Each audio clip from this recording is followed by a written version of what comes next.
President Trump says he assumes his relationship with Elon Musk is now over after their online feud exploded last week. ሳምንቱ በማስክና በትራምፕ ጸብ የተሞላ ነበር። በስፋት እናየዋለን። እሱን የምናየው እንዲሁ ጸብ ስለሆነ ብቻ ሳይሆን እኛንም የሚመለከቱ ወሳኝ ጉዳዮች ይዘው ስላሉ ነው። The breakup between two of the world's most powerful men is highlighting divisions on Capitol Hill. ካልተረጋጋ ወደ ድህነት ይወስዱታል የሚል አንድ ሰው ጠቅሰህ ሁላ ተናግረህ ነበር። እሱ ትልቅ ቦምብ ነገር አለኝ ያለ ሚስጥር አወጣለሁ አለ። ሚስጥሩ ምንድነው? ትራምፕ ኤፕስቲን ፋይል ላይ ስማቸው አለ። ይሄ በጣም ከባድ ወንጀል ነው። ኤፕስቲን ለሚያውቀው ሰው very disappointed because Elon knew the inner workings of this bill better than almost anybody sitting here. እሳቸው ምናሉ ለምን እንደከፋው አውቃለሁ አሉ። ምንድነው? እኔ እድል ሆኖ ሰዎች ከዋይት ሃውስ ሲወጡ ይጠሉኛል። ሰላም እንደምናላችሁ፣ ኪዲ ነኝ ከካናዳ። ዛሬም በሳምንታዊ ፕሮግራማችን ተመልሰናል ከአቶ አብነት ጋር ከኤዲ ፋይናንሻል ጋር በመተባበር ይሄንን ሳምንታዊ ፕሮግራም ያቀረብን እንደሆነ የሚታወቅ ነው። እናንተም እጅግ በጣም እንደወደዳችሁት በኮሜንት አስተያየታችሁ መረዳት ችለናል። አሁንም ይሄንን ፕሮግራም ላይክ በማድረግ እንድታበረታቱን እንዲሁም ደግሞ ሰብስክራይብ በማድረግ ቤተሰብ እንድትሆኑ ለማለት ጋብዛለሁኝ። አቶ አብነት እንኳን ደህና መጣ። በድጋሚ ስላየው ደስ ብሎኛል። እጅግ በጣም እንደው አገራችሁ ሳምንቱን ተቆጣጥረውት ዓለም ላይ መነጋገሪያ ሆነው I didn't notice the first lady of France. I didn't know. የዚህ ሳምንት ግን ለየት ያለ ድራማ ላይ ነው የከረምነውና እሱን ለመስማት እጅግ በጣም ጓጉቻለሁ። እነዚህ ሁለት the most powerful የሚባሉ ሰዎች ነው የተጣሉት እና እሱን አያይዞ ደግሞ ስቶክ ማርኬቱ ምን ሆነ የሚለውንም እንዴት እየሆነ ነው የሚለውንም ለማየት ጓጉቻለሁኝ። እንኳን ደህና መጣ። አመሰግናለሁ ቅድስት። እንዴት ነሽ? እዚህ ፕሮግራም ከጀመርን 3ኛ ወራችንን ደፈንን። የሚገርም ጊዜ እንደነበር ተስፋ አደርጋለሁ። ብዙ ሰዎች ጋር መረጃ ለማድረስ ሞክረናል። በዚህ 3 ወራት ውስጥ አቅሜ የፈቀደውን ያህል ከተለያዩ ዓለም አካባቢዎች በተለይ ደግሞ ያው ምኖርበት አካባቢ ስለሆነ አሜሪካ የምሰማቸውን የተለያዩ ወሬዎች ከተለያዩ ሚዲያዎች ማገኛቸውን ወሬዎች እዚህ መጥቼ ሰው በቀላሉ ሊረዳው የሚችለው መልክ አቅሜ እንደፈቀደ አቀርባለሁ። ምናልባት ወሬዎቹ የፖለቲካ ይዘት ያላቸው የመሰላቸው የሆነ ወገን ወግኜ ሌላውን ለማጣጣል የሞከርኩ ከመሰላቸው ይቅርታ ጠይቃለሁ። ዋናው ዓላማዬ እንደሱ አይደለም።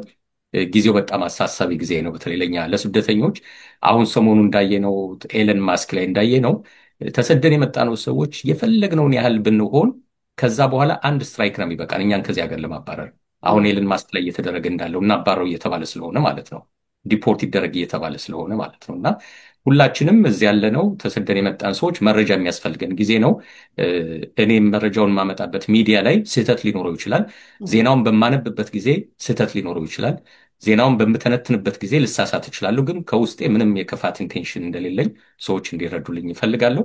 ከፈለጉ ደግሞ ዜናውን በተለያየ ሚዲያ እየሄዱ ማመሳከር ይችላሉ። ዋናው ግን ለኛ ኮሚኒቲ የሚጠቅም ምን ነገር እናገኝበታለን ከሚለው ላይ ትኩረት ብናደርግ ጥሩ ነው ብዬ ነው ማምነው። እንዳልሽው ሳምንቱ በማስክና በትራምፕ ጸብ የተሞላ ነበር። በስፋት እናየዋለን። እሱን የምናየው እንዲሁ ጸብ ስለሆነ ብቻ ሳይሆን እኛንም የሚመለከቱ ወሳኝ ጉዳዮች ይዘው ስላሉ ነው።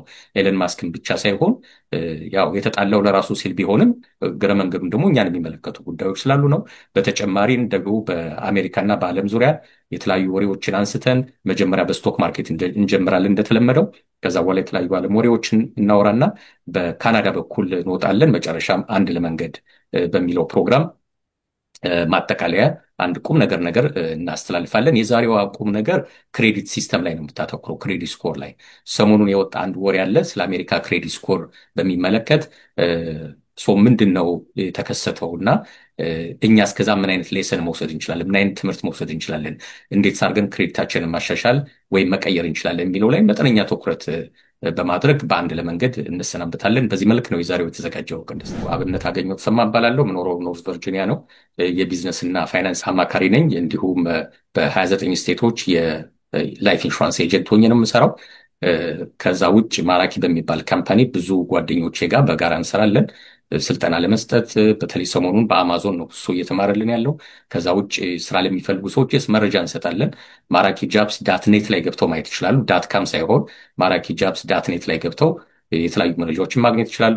ቢዝነስ መጀመር ለሚፈልጉ በጣም ብዙ ቢዝነስ አይዲያዎችን ማራኪ ቢዝ ላይ ያገኛሉ። እንዲሁም ቢዝነስ ፕላናቸውን መጻፍ ከፈለጉም እዛ ላይ ፎርም አለላቸው መጻፍ ይችላሉ። ለስሞል ቢዝነስ የሚሰጡ ግራንቶች አሉ። እነሱም በሙሉ ማራኪ ቢዝ ላይ ማግኘት ይችላሉ። ነን ፕሮፊት መክፈት የሚፈልጉ ደግሞ ማራኪ ሶሻል ላይ ገብተው በጣም ብዙ የነን ፕሮፊት አይዲያዎችን ማግኘት ይችላሉ። ግራንት መረጃም እዛ ጋር ማግኘት ይችላሉ። ፋይናንሳቸው የተበላሸባቸው ክሬዲት ስኮራቸውን ማየት የሚፈልጉ፣ ክሬዲት ሪፖርታቸውን ማየት የሚፈልጉ፣ የአይዴንቲቲ ቴፍት ሰለባ ነኝ ብለው የሚፈሩ ሰዎች ማራኪ ፋይናንስ ዳትካም ላይ ገብተው ብዙ መረጃ ማግኘት ይችላሉ። እንደዚህ አይነት ነገሮችን በመንቀሳቀስ ለኮሚኒቲያችን እንግዲህ የሆነ ነገር ለማድረግ እየሞከርን ነው ማለት ነው። ተመልካቾቻችን ከስር የአቶ አብነትን የሚገኝበትን ኮንታክት ፒን እናደርግላችኋለን። እናንተ ማግኙት ለማለት ፈልጋለሁ። በዚህ አጋጣሚ ሶስቱን አሸናፊዎችም ነፃ የምክር አገልግሎት እንዲያገኙ በኪዲ ኢትዮጵያ ቻናል ስፖንሰር የተደረጉትን ለኮንግራጁሌሽን ለማለት ፈልጋለሁ። ሶስታችሁ ከስር ብትጽፉልንም ደስ ይለናል። አስተያየት ኮመንታችሁን አንተንም እጅግ በጣም አድርጌ አመሰግናለሁ። ቀጥታ ወደ ስቶክ ማርኬት ብንገባ ደስ ይለኛል። በጣም ጥሩ አመሰግናለሁ። በነገራችን ላይ አንዷ አሸናፊ ጋር ቅዳሜ ጨርሰናል። ለ1 ሰዓት ያህል ውይይት አድርገናል። ቢዝነስ መጀመር ነው የምትፈልገው። ሁለተኛው አሸናፊ ጋር ሐሙስ ቀጠሮ ይዘናል። ሪፖርት እናደርጋለን ማለት ነው። ወደ ስቶክ ማርኬት ወሬዎቹ መጀመሪያ ልግባ። እንግዲህ ስቶክ ማርኬት እንደሚታየው አረንጓዴ በአረንጓዴ ነው ዛሬ። በጣም ደስ ይላል። ዋው! አዎ፣ ጠዋት ዶው ጆንስ ቀይ ነበር፣ ሌሎቹ አረንጓዴዎች ነበሩ። አሁን ዶው ጆንስ ራሱ ትንሽ ወደ ቀይ እየመጣ ነው። ምክንያቱንም ለማሳየት እንሞክራለን። ዶው ጆንስ ኢንዱስትሪያል አቨሬጅ 30 ግዙፍ የአሜሪካ ተቋማት ያሉበት ብሉ ቺፕ የሚባል ነው። ባለፈው ሳምንት ዝርዝሩን አሳይተናል፣ እነማን ካምፓኒዎች እዚህ ውስጥ እንዳሉ። ዛሬ አክሲዮናቸው ገና እድገት አላሳየም፣ ምክንያቱም ከተወሰኑ ደቂቃዎች በፊት ቀይ ስለነበር ነው። ግን አትሊስት ፖዘቲቭ ነው የሚያሳየው። ባለፉት 5 ቀናት ሳንጨርሰው ራሱ ቀይ ተመለሰ ማለት ነው።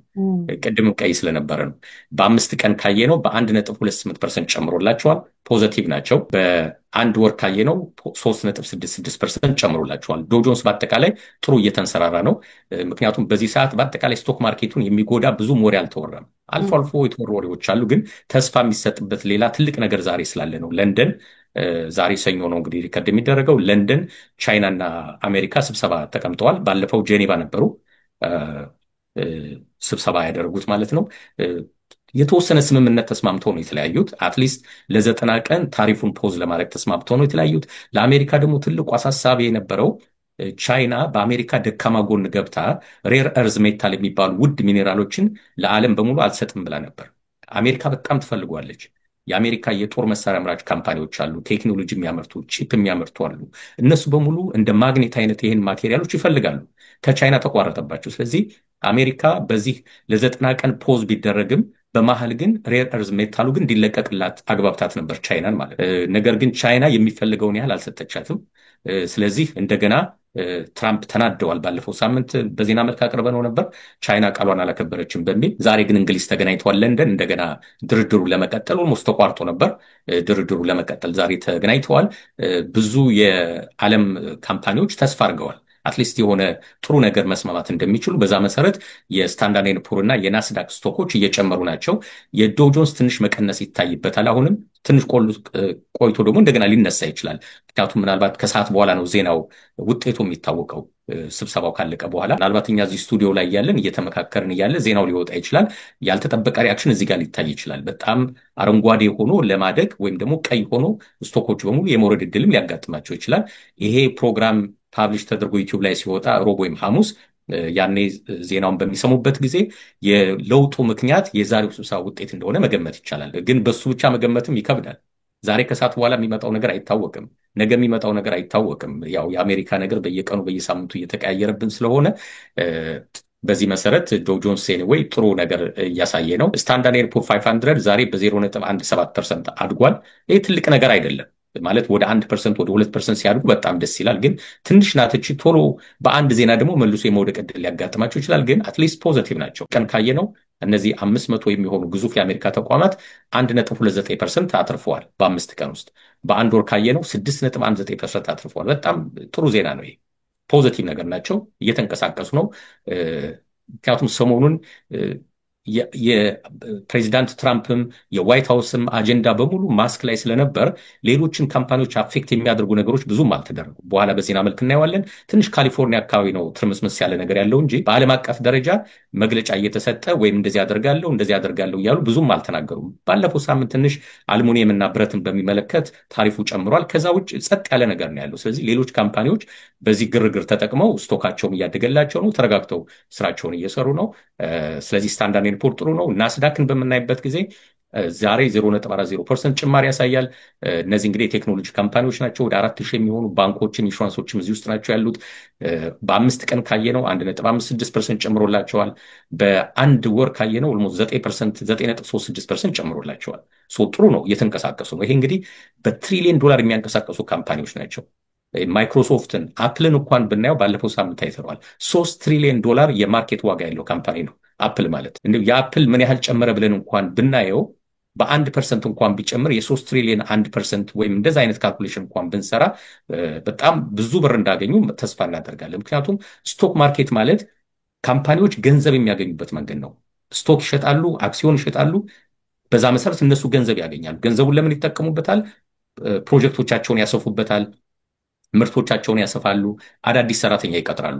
አረንጓዴ ሲሆን ስቶኮቹ ሲጨምሩ ኢኮኖሚ እየጨመረ እያደገ ይሄዳል። ሰራተኞች እዚህ ውስጥ ያለን ሰራተኞች እንጠቀማለን፣ የተሻለ የስራ እድል እናገኛለን፣ የተሻለ ኢንካም እናገኛለን ማለት ነው። ዊን ዊን ነው። ሁሉም ተጠቃሚ ነው የሚሆነው አረንጓዴ በሚሆንበት ጊዜ። ቀይ በሚሆንበት ጊዜ ደግሞ ሁሉም ይጎዳል ማለት ነው። አንዳንድ ካምፓኒዎች ሲግኒፊካንትሊ ቀይ ሆኖ ብዙ ስቶክ በሚያጡበት ጊዜ ሰራተኛ ወደ መቀነስ ሁሉ ይሄዳሉ። ቦይንግ ባለፈው እንዳደረገው ወደ 30,000 ሰራተኛ እንደቀነሰው ማለት ነው። ስለዚህ በመሀል የሚጎዳው መልሶ ህዝቡ ነው የሚሆነው። ሰዎች ስቶክ ሲገዙ ደግሞ ምንድነው የሚጠቀሙት? ከዚህ በፊት ደጋግመን እንዳየነው 2-3 ጥቅሞች አለው። አንደኛ የስቶኩ ባለቤት የሆነ ሰው እንደ ማንኛውም ድርጅት ባለድርሻ ስለሚሆን በየኳርተሩ ትርፍ እናገኛለን፣ እንጋራለን ማለት ነው። ገንዘቡ ነው መገላበጥ ያለበት የሚባለው ለዛ ነው። አማዞን ላይ ገንዘብ ብናስቀምጥ፣ አፕል ላይ ገንዘብ ብናስቀምጥ ስራውን የሚሰሩት እነሱ ናቸው። በየኳርተሩ ግን ፐርሰንት ካልኩሌት እያደረጉ ይሰጡናል ማለት ነው። አሁን በዚህ እንኳን ብናይ ናስዳክ ላይ ያስቀመጠ ሰው በአማካኝ በአንድ ወር ውስጥ 9% ወልዶለታል ማለት ነው። የትኛው ባንክ ላይ ብናስቀምጥ ነው 9% በአንድ ወር ውስጥ የሚወልድልን? ይሄ እንግዲህ አማካኙ ነው። የስፔሲፊክ ካምፓኒዎቹ ሊለያዩ ይችላሉ። የከሰረም ካምፓኒ ሊኖር ይችላል። 15-20% የሚያተረፈ ካምፓኒ ሊኖር ይችላል። በዚህ መሰረት ናስዳክ ጥሩ ነው። ቪክስን በምናይበት ጊዜ ዛሬ 17.08 ነው። ፍርሃቱ በ1.85% ጨምሯል የሚለው እንግዲህ ዜናውን አላወቅኩትም። እንግዲህ ምናልባት ለንደን ላይ አሁን እየተወራ ያለ ወሬ ሊኖር ይችላል። አሁንም ስብሰባውን በሚመለከት ዝርዝሩን ገና አላወቁትም ለምን ፍርሃቱ እንደጨመረ። ዞሮ ዞሮ ፍርሃቱ ሲግኒፊካንትሊ እየጨመረ ሲሄድ፣ በተለይ ቪክስ ወደ 30 ፖይንት እየተጠጋ ሲሄድ ስቶክ ማርኬት በሙሉ ወደ ኔጌቲቭ መግባት ወይም ቀይ የመሆን እድል አለው።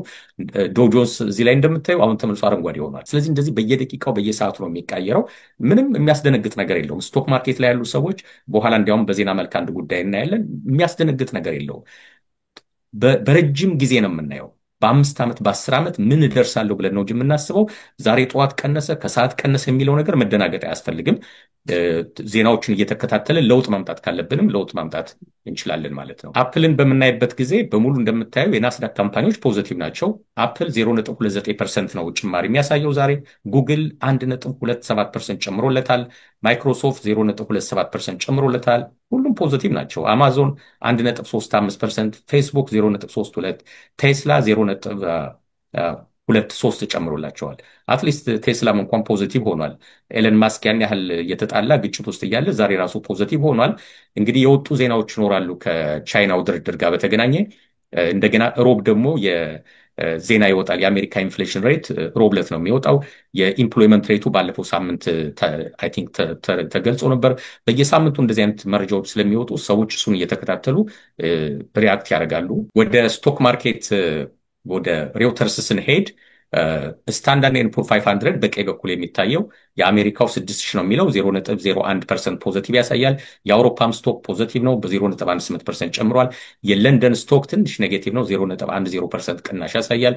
የኒኪ የጃፓኑ ስቶክ 38088 ነው አምባካኝ ፖይንቱ ዛሬ 0.92% ጨምሯል። የ10 ዓመት የአሜሪካን ቦንድ ካየነው 4.518 ነው ዛሬ ትንሽ ጭማሪ ያሳያል።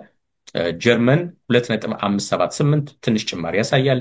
የእንግሊዝ 4.69% ነው ቅናሽ አለው።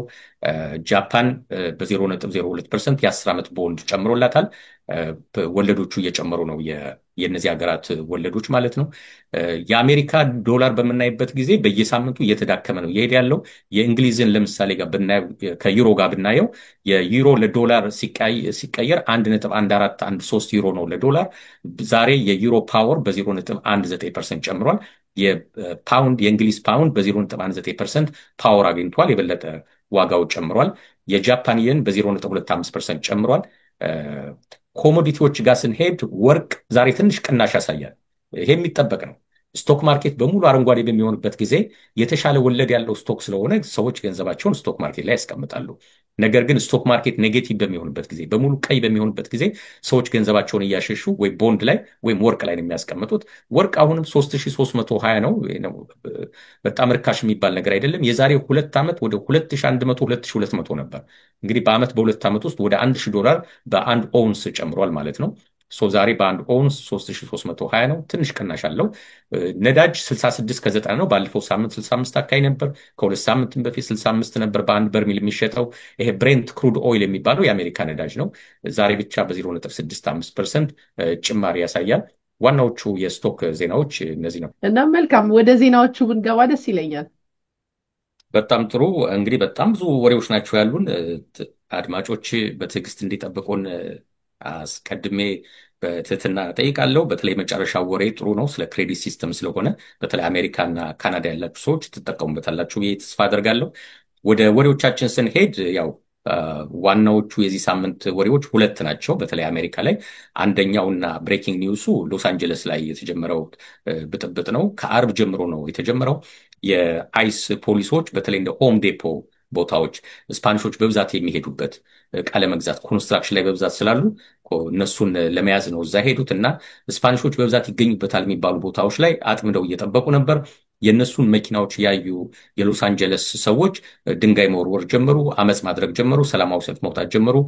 ቅዳሜና እሁድ በቃ ትርምስምስ ያለ ነገር ነበር።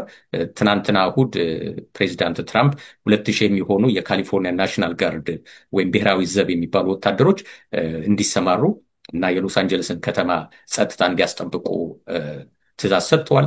እያንዳንዱ ስቴት ነው ናሽናል ጋርዱን የሚቆጣጠረው ወይም በስቴቶቹ ስር ነው። ፌዴራል መንግስት ግን ማዘዝ ይችላል አንዳንዴ እና ትራምፕ አዘዘዋቸዋል። ዩዥዋሊ የሀገሩ ገዢ ነው የሚያዛቸው። የኒውዮርክ ገዢ ነው ማዘዝ የሚገባቸው፣ ግን ራሳቸው ነው ያዘዙት። በዚህ መሰረት የኒውዮርክ ገዢም ወደ ፍርድ ቤት ሄዳለሁ ብለዋል። ዞሮ ዞሮ ዛሬ ረብሻ አለ ሎስ አንጀለስ ውስጥ፣ ግን ብሬኪንግ ኒውስ ነው። የሚቀጥለው ሳምንት አይተን ደግሞ እንደገና በዝርዝር እንሄድበታለን። ከባለፈው ሰኞ ጀምሮ ግን ዋናውን ሚዲያውን የተቆጣጠረው የማስክና የፕሬዚዳንት ትራምፕ ጸብ ነው። ባክግራውንዱን እያየን እስቲ ምንድን ነው የተፈጸመው የሚለውን ለማየት ሞክር። ሰኞ ዕለት እንደምታስታውሽው ከፕሮግራም ሰርተን ነበር በዚህ ጉዳይ።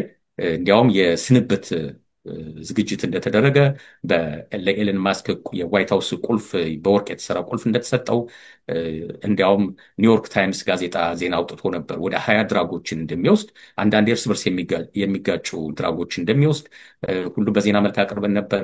እዛው ከትራምፕ ባለስልጣናት ጋር ጸብ ላይ እንደሆነ ማስክ ራሱ ከውጭ ጉዳይ ሚኒስትሩ ጋር ጸበኞች ናቸው። ኦልሞስት ወደ ውጭ ጉዳይ ሚኒስትር ቢሮ እንዳይገባ ሁሉ እስከ መከልከል ደርሷል። ከትራንስፖርቴሽን ሚኒስትሩ ጋር ጸበኛ ነው። አሁን ለንደን ለመደራደር የሄዱት ይመስለኛል። ባለፈው ጄኔቫ ላይ ከቻይና ጋር ለመደራደር የሄዱት የትሬዠሪ ወይም የገንዘብ ሚኒስትሩም ጋር ጸበኛ ነበሩ። እንዲያውም ከእሳቸው ጋር የተደባደበው ማስክ አይኑ ላይ ትንሽ ጥቁረት ይታይበት ነበር። ኤኒዌይ በክብር ነበር የተሸኘው። እኛም ሰኞ ዕለት በክብር ተሸኝቷል። ያው ቅሬታ እንዳለበት ያስታውቃል። ፋክስ ኒውስ ላይ የወጣ አንዳንድ የሚናገራቸው ነገሮች ነበሩ። ግን ከሰኞ ከሰዓት በኋላ ጀምሮ ነገሮች በቃ መተረማመስ ጀመሩ። ምንድነው የሆነው? ትራምፕና ማስክ በዚህ ፍጥነት ይጣላሉ ብሎ መቼም የገመተ ሰው አልነበርም። ፌብሩዋሪ ላይ የካቲት ላይ ማስክ አይ ላቭ ትራምፕ ብሎ ኤክስ አካውንቱ ላይ ትዊተር አካውንቱ ላይ ጽፎ ነበር። እንዲያውም ምንድን ነው ያለው? ማንም ወንድ ሌላውን ወንድ በሚወደው መጠን ነው ያለው። ሌላ የወንድ ግንኙነት ሳይሆን ማንም ጤነኛ ወይም ደግሞ ይሄ ስትሬት የሚባሉ ወንዶች ሌላውን በሚወዱት መጠን አይ ላቭ ትራምፕ እያለ ነበር። ሰሞኑን ባሉት ቀልዶች እንግዲህ ምን ልሆንልሽ የሚባል ቀልድ አለ ሰሞኑን ቲክቶክ ላይ። በዛ ደረጃ ላይ ነበሩ። ምን ልሆንልሽ የሚባባሉ ሰዎች ነበሩ። ሰኞ ከሰዓት በኋላ ግን ነገሮች መቀየር ጀመሩ። የፖሊሲ ዲስአግሪመንት ነው መጀመሪያ የሚመስለው። በትራምፕ ፖሊሲ ያለመስማማት ነበር የሚመስለው። ፋክስ ኒውስ ላይ ተጋብዞ ኢንተርቪው ተደርጓል ማስክ። በዚህ እንትኑ ኢንተርቪው በአዲሱ በጀት ቅር እንዳለው ነበር የሚናገረው። እሱ ምንድነው ቅር የሚለው? የአሜሪካ ኢኮኖሚ ይጎዳል በሚለው በታሪፉ በኩል እንደዛ ነው ሀሳቡ። አሜሪካ እንዲያውም አሁን በሁለተኛው ኳርተር ላይ የአሜሪካ ኢኮኖሚ ሪሴሽን ውስጥ ይገባል በታሪፉ ምክንያት እያለ ነው። በዋናነት ግን ውስጡ ከራሱ ቢዝነስ ጋር እንደሆነ ያስታውቃል። ንግግሩ በሙሉ በጣም እንደተናደደ ያስታውቃል። እንዲያውም በንግግሮቹ ብቻ ሳይሆን መጨረሻ ላይ ከትራምፕ ጋር ያጋጨው ምንድን ነው? በትዊተር አካውንቱ መልእክት ላከ። አሜሪካ ውስጥ የሚገኙ ሰዎች ሴናተሮቻቸውንና የኮንግረስ አባላቶችን ኮንታክት እንዲያደርጉና አዲሱን በጀት ሴኔት እንዳያጸድቀው፣ ምክንያቱም ኮንግረስ ወረድ አጽድቆ ለሴኔት ልኮታል እና አዲሱን በጀት ሴኔት እንዳያጸድቅ ፕሬዠር እንዲያደርጉ ጥሪ አድርጓል። ኪል ደ ቢል ነበር ያለው። ኪል ደ ቢል። በቃ በጀቱ ቢል ማለት ያው አዋጅ ነው፣ ደንብ ወይም አዋጅ ነው። ስለዚህ በአዋጅ መልክ ስለሆነ የሚወጣው በጀቱ እንዲገሉት ነው፣ እንዳያጸድቁት ነበር ጥሪ ሲያደርግ የነበረው። እንዲያውም በሚገርም መንገድ ነበር ለፋክስ ኒውስ መግለጫ ወይም ለሌሎቹ መግለጫ ሲሰጥ የነበረው። ፕሬዚዳንት ትራምፕ አዲሱን በጀት ቢግ ቢዩቲፉል ቢል ነበር ያሉት፣ ወይም በጀት ነበር ያሉት። እሱ ደግሞ ሁለቱም ሊሆን አይችልም። ቢግ ኤንድ ቢዩቲፉል ሊሆን አይችልም። ወይ ቢግ ኤንድ አግሊ ነው የሚሆነው፣ ወይም በጣም ግዙፍ በጀትና በጣም አስቀያሚ ነው የሚሆነው፣ ወይም ስሞል ኤንድ ቢዩቲፉል ነው መሆን የሚችለው። እንዲያውም ሪፐብሊካን ፓርቲዎች የሚታወቁት በስሞል ነው፣ በስሞል ጋቨርንመንት ነው። ስሞል ጋቨርንመንት ከሆነ በጀቱም ትንሽ ነው መሆን ያለበት። ስለዚህ ስሞል ወይም ቢዩቲፉል ነው መሆን ያለበት፣ ሁለቱም ሊሆን አይችልም እያለ በቀልድ መልክ ሲናገር ነው የነበረው። በእኛም በኩል እኮ ደጋግመን ፕሮግራም ሰርተንበታል። ይህ አዲሱ በጀት በተለይ እንደ ኢትዮጵያ አይነት ስደተኞችን፣ ኢትዮጵያን፣ ኤርትራን የሚመለከት ጉዳይ እኛንም አፌክት ያደርገናል እያለን ስንናገር ነበር። አሁን ተራው ደረሰና እሱም ራሱ እንደሚጎዳ ገባው። በተለይ እሱ የሚጎዳው ኤሌክትሪክ መኪኖችን በሚመለከት ነው። በቢሊዮን ዶላር የሚቆጠር በጀት አሁን ሊቋረጥበት ነው። የታክስ ክሬዲት ሊቋረጥበት ነው። ይሄን አውቀዋል። ይህን ስላወቀ ነው መናደድ የጀመረው ማለት ነው። ኮንግረስ አጽድቆ ሴኔት ጋር ገብቷል። በጀቱ በማንኛውም ቀን ሊጸድቅ እንደሚችል ስለሚያውቅ ራሱን መቆጣጠር አልቻለም ማለት ነው። በሚዲያው በራሱ ሚዲያ ትዊተር የልቡን ይናገራል። በሚዲያዎች እየዞረ መግለጫ ይሰጣል። መጨረሻ ላይ ዞሮ ዞሮ ጉዳዩ ሐሙስ ዕለት ለትራምፕ ጥያቄው ቀረበላቸው። ትራምፕ የጀርመኑን ቻንስለር በዋይት ሃውስ ጋብዘው ንግግር እያደረጉ ባሉበት ሰዓት አንዱ ሰው ነው የጠየቃቸው። ቀለል አድርጎ ነው የጠየቃቸው። ማስክ ሰሞኑን በትዊተር ስለ እርስዎ እና ስለ በጀቱ ኔጌቲቭ ነገር እየተናገረ ነው፣ ምን ይመስሎታል ብሎ ነው የጠየቃቸው። ምክንያት አገኙ ለመመለስ። ዝም ብሎ ነበር ከሰኞ ጀምሮ እስከ ሐሙስ ምንም አልመለሱለትም ነበር እውነቱን ለመናገር። እንዲያውም እንደ ማስክ የታገሱት ሰው የለም። እሳቸው ቶሎ ነው የሚናደዱት፣ ቶሎ ነው የሚቆጡት፣ ወዲያውኑ ነው ሪያክት የሚያደርጉት። ግን ለማስክ በጣም ከፍተኛ ትዕግስት አሳይተዋል። እንደሚያከብሩትም ያስታውቃል። ከዚህ ለሌላው ያልደፈሩትን የማያደርጉትን ለእሱ ስላደረጉ ማለት ነው። እሳቸው ምናሉ? ለምን እንደከፋሁ አውቃለሁ አሉ። ምንድነው? እኔ እድል የሆኖ ሰዎች ከዋይት ሃውስ ሲወጡ ይጠሉኛል። የትራምፕ ምንድነው የሚባለው የሴፓሬሽን አንግዛይቲ ይዛቸዋል፣ ጭንቀት። በቃ ዋይት ሃውስ መጥተው ሲሰናበቱ ዋይት ሃውስ በጣም ነው የሚያምረው አሉ። እሳቸው ለቻንስለሩ እሱ እየነገሩት ነበር። ያምራል አይደል ነገር እያሉት ነው። እና ልክ ከዚህ ተሰናብተው ቤታቸው ከሄዱ በኋላ በቃ ሁሉ ነገር ጨለማ ይሆንባቸዋል ከዋይት ሃውስ ሲወጡ። እና አለመታደል ሆኖ ግን የትራምፕ ሲንድረም ውስጥ ነው ወዲያው የሚገቡት። እኔን ወደ መጥላት ነው ወዲያው የሚገቡት። እና ትራምፕ ማስክም እሱ ሳይሆን አይቀርም ያጋጠመው። እኛ በሰላም ነበር የሸኘነው። እንዲያውም ቀኝ አይሉ ላይ ጠቁሮ ስለነበር ትንሽ ሜካፕ ነገር እናድርግልህ ብለነው እምቢ ብሎን ነበር ምናምን ሁሉ ብለው ተናገሩ። እንግዲህ ማንም መደበቅ አይችልም ነገሩ። መጥቆሩ ድሮ የሚታይ ነበር፣ ግን ከዛ በፊት ተናግረው አያውቁም ነበር። እና እሳቸውም ያሉት ምንድን ነው? በቃ ለምን እንደተናደደ አውቃለሁ አሉ። ዋናው የተናደደው የኤሌክትሪክ ቬሂክሎችን በሚመለከት የአሜሪካ መንግስት በቢሊዮን ዶላር የሚቆጠር ድጋፍ ያደርጋል፣ ታክስ ክሬዲት ይሰጣል። እና እሱን አቋረጥንበት። ታክስ ክሬዲት ደግሞ ዋናዎቹ መኪኖቹ ብቻ አይደለም የሚጠቀሙት። ሌሎች የኤሌክትሪክ መኪና የማያመርቱ ካምፓኒዎችን ታክስ ክሬዲቱን ኤለን ማስክ እንዲጠቀም ያደርጋሉ ወስደው ማለት ነው። ራሱን የሆነ አሰራር አለው። ከዚህ በፊት አንዴ በዜና መልክ ያቀረቡ ይመስለኛል የቴስላ ኳርተር ሪፖርት ሲወጣ በታክስ ክሬዲቱ ምን ያህል ገንዘብ እንዳገኘ ሸጦ ካገኘው ጋር ምናልባት የማይተናነስ ገንዘብ በታክስ ክሬዲት ሁሉ እንዳገኘ ማለት ነው። በጣም ከፍተኛ ጥቅም ነው ያለው። በቢሊዮን ዶላር ነው የሚያገኘው። እና ዋናው የተናደደው በሱ እንደሆነ እናውቃለን ብለው ሚስተር ትራምፕ መግለጫ ሰጠው። ወደ 300 ሚሊዮን ዶላር ኢንቨስት አድርጓል ኤለን ማስክም። ስለዚህ ዝም ብሎ ሊታገስ አልቻለም። ለምርጫው ማለት ነው። ለምርጫው በአጠቃላይ ለሪፐብሊካን ምርጫ ወደ 300 ሚሊዮን ነው ኢንቨስት ያደረገላቸው። ለትራምፕ ብቻ ወደ 250 ሚሊዮን ዶላር ኢንቨስት አድርጓል። ለምርጫው ቅስቀሳ ማስታወቂያዎች ይሰራሉ፣ ዋቴቨር ብዙ ገንዘብ ነው ያወጣውና ይህን ሁሉ ገንዘብ ያወጣ አንድ ሀብታም ዝም ብሎ ለነፍሱ ብሎ አይደለም ያወጣው። አንድ የሚጠቀመው ጥቅም አለ። ያን ጥቅም አሁን በአዲሱ በጀት ሊያጣው ነው ማለት ነው። ቴስላ ሊጎዳበት ነው። ይሄ ሪተርን ኦን ኢንቨስትመንት ይባላል። ፖለቲካል ፓርቲዎች ላይ ኢንቨስት የሚያደርጉት የሆነ ሪተርን ኤክስፔክት አድርገው ነው ባለሀብቶቹ እና ስለዚህ በጣም ተናደደ። እሳቸው ያን ንግግር በሚያደርጉበት ጊዜ እሱ ትዊተር ላይ መጻፍ ጀመረ ማለት ነው። የእሱ አዲሱ ኤክስ ብሎ ስም ያወጣለት የድሮ ትዊተር፣ እዛ ላይ መጻፍ ጀመረ። እሳቸው ላይቭ ንግግር እያደረጉ ነው መጻፍ የጀመረው። ትንሽ አልታገሰም እና ምንድን ነው ያለው? እኔ ባልደግፍ ኖሮ ፕሬዚዳንት ትራምፕ ስልጣን አይዙም ነበር። እንዲያውም ሪፐብሊካንም ዲሞክራትም ሀውስና ሴኔቱን አይቆጣጠርም ነበር። እኔን ማመስገን ሲገባውት ዓለም አመስጋኝ አልሆኑም ብሎ ነው መጽሐፍ የጀመረው። በዚሁ አላለቀም። እንዲያውም አንድ ከባድ ሚስጥር አለኝ አለ ወደ ሐሙስ ማታ ላይ። እሳቸውም ትንሽ መጽሐፍ የጀመሩት ሲጽፉ ደግሞ ያው ከባድ ናቸው እሳቸው። እሱ ትልቅ ቦምብ ነገር አለኝ አለ፣ ሚስጥር አወጣለሁ አለ። ሚስጥሩ ምንድነው? ትራምፕ ኤፕስቲን ፋይል ላይ ስማቸው አለ። ይሄ በጣም ከባድ ውንጀላ ነው። ኤፕስቲን ለሚያውቀው ሰው ጀፈሪ ኤፕስቲን የሚባል ሰው አለ። ባለሀብት ነው፣ አሜሪካ ውስጥ ነበር። የፋይናንስ ሰው ነው። በጣም ብዙ ገንዘብ የሚያንቀሳቅስ ሰው ነበር። በዋናነት እሱ የተከሰሰበት ወንጀል የሴክስ ትራፊኪንግ ነበር። በተለይ ደግሞ ህፃናት ሲባል 13፣ 14 ከ16 ዓመት በታች ያሉ ሴቶችን ለትላልቅ ባለሀብቶች እና ለፖለቲከኞች፣ ለባለስልጣናት ያቀርብ ነበር። ፓርቲ ነው የሚያዘጋጀው። በዛ ፓርቲ እነዚህ ባለስልጣናት ይጋብዛሉ፣ ባለሀብቶች ይጋብዛሉ። እነዚህ ህፃናት ሴቶች ይቀርቡላቸዋል ማለት ነው። በዚህ ተከሶ እስር ቤት እያለ ራሱን ገድሏል። ሰውየው ራሱን አጥፍቷል። የተዳፈነ ሚስጥር ነው እንግዲህ። ራሱን ስላጠፋም በቃ ሁሉ ነገር ተዳፍኖ ነበር። አንዳንድ ሰዎች ይሄን ሚስጥር እናውቃለን የሚሉ ሰዎች አልፎ አልፎ ሚዲያ ላይ የወጡ ይናገራሉ። እንትናም አለበት። ከዚህ በፊት የእንግሊዝ ነገስታት ቤተሰብ የሆነ አንድ ሰው አለበት ተብሎ እንግሊዝ ራሷ ትርምስምስ ብላ ነበር። ምክንያቱም በዓለም አቀፍ ደረጃ ከህፃናት ሴቶች ጋር እንደዚህ አይነት ነገር ማድረግ በጣም ትልቅ ክራይም ነው፣ ነውርም ስለሆነ ማለት ነው። ከትላልቅ ሴቶች ጋር አሁን ትራምፕ ምንም አይመስለውም። ባለፈው ተከሶ ነበር ከፖርን ስታር ጋር፣ ምንም አይመስለውም። ሊቀልድ ሁሉ ይችላል። ከህፃናት ግን የሚቀለድበት ነገር አይደለም። ስሙ በዚህ በኩል ስማቸው እንዲነሳ ትራምፕ አይፈቅዱ እና በጣም ነው የተናደዱት ይሄ ነገር ሲወጣ። ከዛ በኋላ ነው መመለስ የጀመሩት እሳቸው። እንግዲህ ይሄ ጀፈሪ ኤፕስቲን የሚባለው ሰው ራሱን ገድሏል።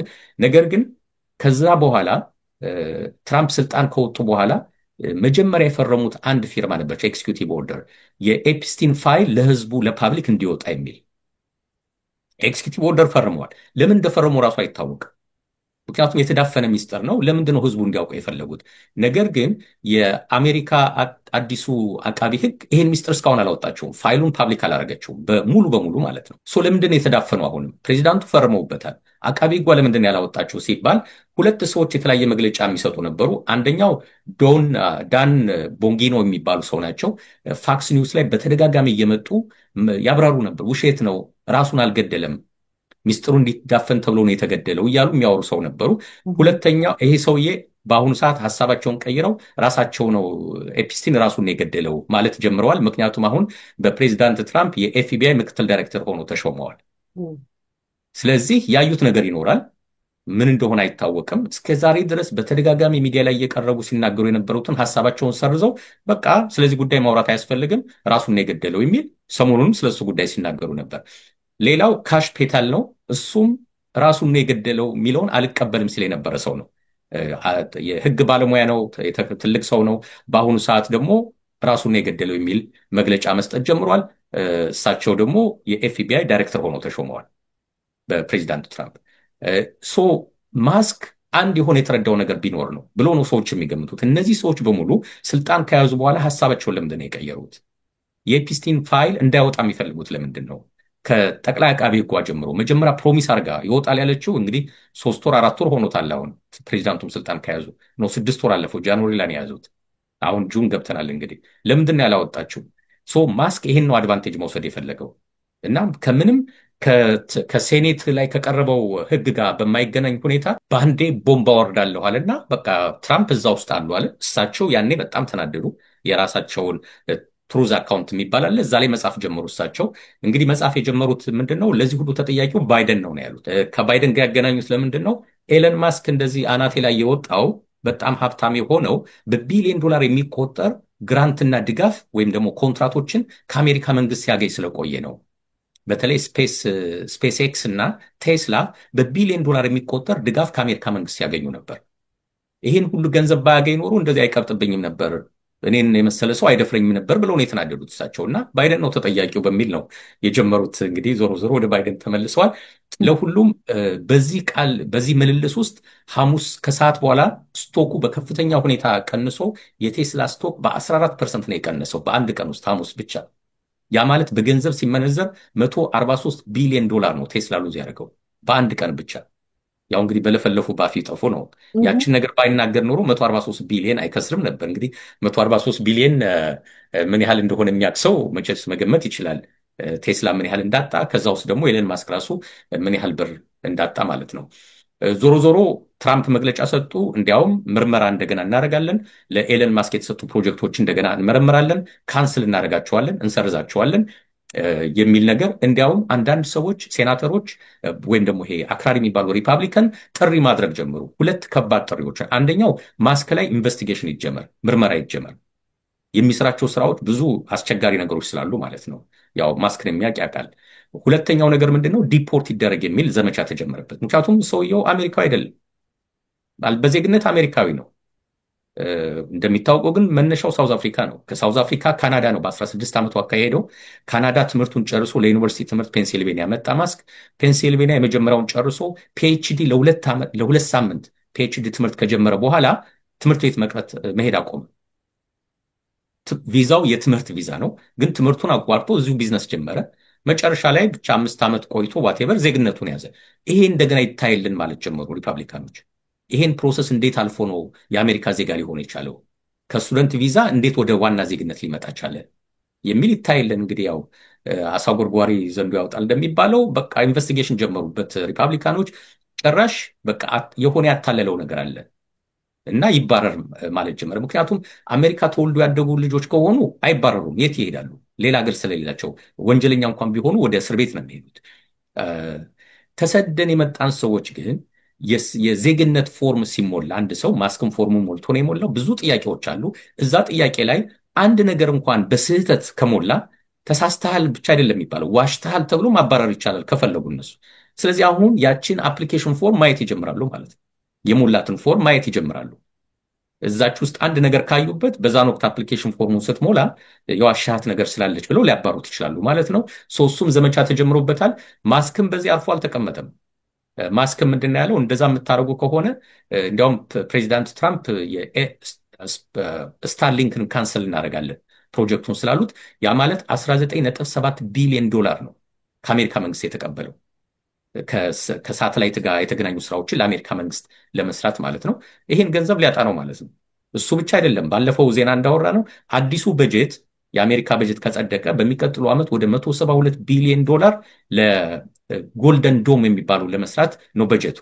ይሄን ደግሞ በዋናነት የሚሰራው ኤለን ማስክ ነው በስታርሊንክ ፕሮጀክቱ። ሌሎቹ ከሱ ጋር የሚወዳደሩ የለም። እሱን ሁሉ ሊያጣ ነው ማለት ነው። ስለዚህ ልክ እንደዚህ ሲባል እሱም ወዲያውን የተናደደው እንዲያውም ምን አለ? እንደዚህ ከሆነ የኔ ፕሮጀክቶች ካንስል የሚደረጉብኝ ከሆነ ከዛሬ በኋላ የአሜሪካን ጠፈርተኞች ወደ ሰማይ የምልክበትን ፕሮጀክትም አቋርጣለሁ አላቸው። ያ ማለት ምንድነው? አሜሪካ ብቸኛ ጠፈርተኛ የሚልክላት ራሻ ብቻ ነው የምትሆነው ከዚህ በኋላ ማለት ነው። ምክንያቱም ራሻና ኤለን ማስክ ብቻ ነው የሚልኩት። አሁን ወደ ጠፈር ለመላክ እኮ ኤለን ማስክ ከአገር በላይ እኮ ነው። አሜሪካ ራሷ እኮ አትልክም።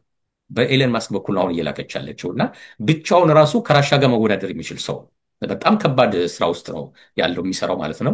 ስለዚህ እሱንም እሰርዛለሁ አለ። ትራምፕ እንግዲህ ኤለን ማስክን መቆጣጠር እንደማይችሉ ይታወቃል። በዓለም ቁጥር 1 ሀብታም ነው። ምንም ሊያደርጉት አይቻሉም። ገንዘቡን በሚመለከት ከሀገር ሊያስወጡት ይችሉ ይሆናል። በሚቀጥለው ዓመት ሌላ ፓርቲ አቋቁማለሁ ማለት ጀመረ ተናዶ። ሶስተኛ ፓርቲ ምክንያቱም አሜሪካ ውስጥ ሁለት ናቸው ዋናዎቹ ሪፐብሊካንና ዲሞክራት አሉ። በመሀል ላይ ወደ 80% የሚሆኑ ደግሞ ኢንዲፔንደንት ናቸው። ምርጫም አይሳተፉም ይዋል። ምክንያቱም በሁለቱም ፓርቲ ፍላጎት የሌላቸው ብዙዎቹ ምርጫም አይሳተፉም። ምርጫ ላይ ከተሳተፉም ወሳኝ ናቸው በጣም ቁጥራቸው ብዙ ስለሆነ ለሆነ ፓርቲ አፍሌት ምንድነው ታማኝነት የላቸው እና ትራምፕ ማስክ የሚለው ምንድነው ይሄን ሰፊ ማጆሪቲ የሚወክል ሶስተኛ ፓርቲ የሚቀጥለው ዓመት ላይ አቋቁማለሁ ብሏል። ይሄ ደግሞ ትራምፕን በጣም አበሳጭቷቸዋል። እስቲ ሞክር ማለት ጀምረዋል። ሌላ ፓርቲ የምታቋቁም ከሆነ ሲሉት እሱ ደግሞ ሌላ ምን አለ? ሌላ ፓርቲ ማላቋቁም ከሆነ ደግሞ የሚቀጥለው 26 ላይ ባለው ምርጫ ዲሞክራቶችን ነው የምደግፈው፣ ለዲሞክራቶቹ ገንዘብ ሰጣለሁ ሲል ጭራሽ እሳቸው ተናደዱ። ለዲሞክራቶቹ ገንዘብ ምሰጥ ከሆነ በቃ ይቆርጣ የኔና ያንተ ጉዳይ ይለይልናል አሉት። ዊችዝ ወይ ኢንቨስቲጌሽን ተጀምሮ ማስክን ዜግነቱን ሊቀሙት ይችላሉ ማለት ነው። ምንም ችግር የለም። አሁን እኮ ሁሉን ነገር የህግ ጨዋታ ነው የሚጫወቱት። ምንም ችግር የለባቸው። እስከ ሱፕሪም ኮርት እሱ ሊከስ ይችል ይሆናል አይታወቅም። ግን ህይወቱን እና ቢዝነሱን ትንሽ ሊያበላሹበት ይችላሉ። በዚህ መሰረት ነው እንግዲህ ሳምንቱ የተጠናቀቀው በኤለን ማስክ እና በትራምፕ መካከል ያለው ግንኙነት ወይም ሽኩቻ በጣም አስገራሚ ነበረ። የዓለም መነጋገሪያ ሆኖ ከአሜሪካን ውጭ ያለው ሞር ወደ ፈኑ ወደ መሳቁ ያደላ ይመስላል። በተመሳሳይ ሁኔታ ደግሞ ሁኔታቸው የሚያስቅ ልክ ይሄ የፍቅረኞች ብሬክአፕ በሚመስል ሁኔታ ትልቅ ድራማ ነበረ። ነገር ግን የዛኑ ያክል ደግሞ አንዳንድ ተንታኞች ቀርበው በሚዲያ ይሄ ከቀልድ የዘለለ በጣም አስጊ ነው። አንደኛው ደሞስ ፓወርፉል የሆነ በጣም ፓወርፉል የሆነ መሪ ነው። አንደኛው ደግሞ ፓወርፉል የሆነ ሀብታም ነው እና እነዚህ ሁለቱ በተጣሉ ሰዓት ብዙ ጣጣ ይዞብን ይመጣል ለኛ ብሎ ተናግሯል። በሚገርም ሁኔታ ሁለት ነገሮችን መናገር ፈልጋለሁ። በነገራችን ላይ ኔትፍሊክስ ላይ የአፕስቲንን ዶክመንተሪ ማየት የምትፈልጉ እዩት። በጣም ብዙ ነገር ትማሩበታላችሁ። የተለቀቀ ሰሞን ያየሁት እኔ እጅግ በጣም የሚደንቅ ሀብታም መሆን ምን ማለት እንደሆነ አሜሪካን ሀገር ውስጥ ይሄ ሰውዬ ሚሊዮነር ቢሊዮነር ነበር እንዳልከው። ዶክመንተሪው የሚያሳየው የሚታመነው ራሱን እንዳላጠፋና በጣም ብዙ ሚስጥር ይዞ ስለነበረ ህይወቱን እንዳጠፉት ነው የሚነገረው የሚመስለው። ሚስቱም ይሄንን ነገር አይታ ምንም ነገር ስላልተናገረች እስር ቤት እንደነበረች ነው የሚያሳየው ዶክመንተሪው። ሌላው በጣም ያስደነቀኝ ተጨማሪ ነገር ካልተረጋጋ ወደ ድህነት ይወስዱታል የሚል አንድ ሰው ጠቅሰህ ሁላ ተናግረህ ነበር። ተናገርካቸው ነገሮች በሙሉ በሚገርም ሁኔታ እንዳለ እውነት ነው የወጣው። አሁን ወደ ቀጣዩ መግባት እንችላለን። ተጨማሪ ከሌለ ቴንኪው እቀጥላለሁ ወደ ሌሎች ወሬዎቹ። ግን እንዲሁ ለመቋጨት ያህል የትራምፕና የማስክ ግጭት ለእኛ ምንድን ነው የሚያመጣልን ፋይዳ ከተባለ እኔ ፖዚቲቭ ሳይድ ይታየኛል። ለምሳሌ ለምንድን ነው የሚታየኝ? ሴኔት ላይ አሁን ከፍተኛ ጫና አለ። ያው ማስክ ገንዘብ አለው። የሚቀጥለው ውድድር ላይ ለብዙዎቹ የሪፐብሊካን ተወካዮች ገንዘብ የሚሰጣቸው እሱ ነው። እሱን በጀቱን የሚያጸድቁ ከሆነ እሱ ገንዘቡን ያቋረጥባቸዋል። እንዲያውም ጭራሽ የእነሱን ተቀናቃኝ ሰው ነው ገንዘብ የሚሰጠው ማለት ነው። ኢቨን ዊዝን ሪፐብሊካን ፓርቲ እንኳን ሌላ ተቀናቃኝ ከመጣ ያን ሰው ነው ሳፖርት የሚያደርግባቸው። በጀቱን ያጸደቁትን በሙሉ የሚበቀላቸው ይመስለኛል። ስለዚህ በሴኔት ላይ በማጆሪቲ ቮት ካልመጣ በቀር ሴኔቱ አያጸድቀውም በጀቱን። በጀቱ ካልጸደቀ ለእኛ ምንድን ነው የሚያመጣው ፋይዳ ለአበሾቹ፣ ለኢትዮጵያ፣ ለኤርትራውያን ከተባለ በጣም የሚያስጨንቅ በጀት እኮ ነው ለኛ። ከዚህ በፊት ሰርተንበታል። የሴክሽን 8 ቤቶች ይቋረጣሉ እየተባለ ነው። ለድሆች የሚሰጥ የኢነርጂ ድጋፍ አለ፣ ለመብራት የሚጠቀሙበት እሱ ሊቋረጥ ነው እየተባለ ነው።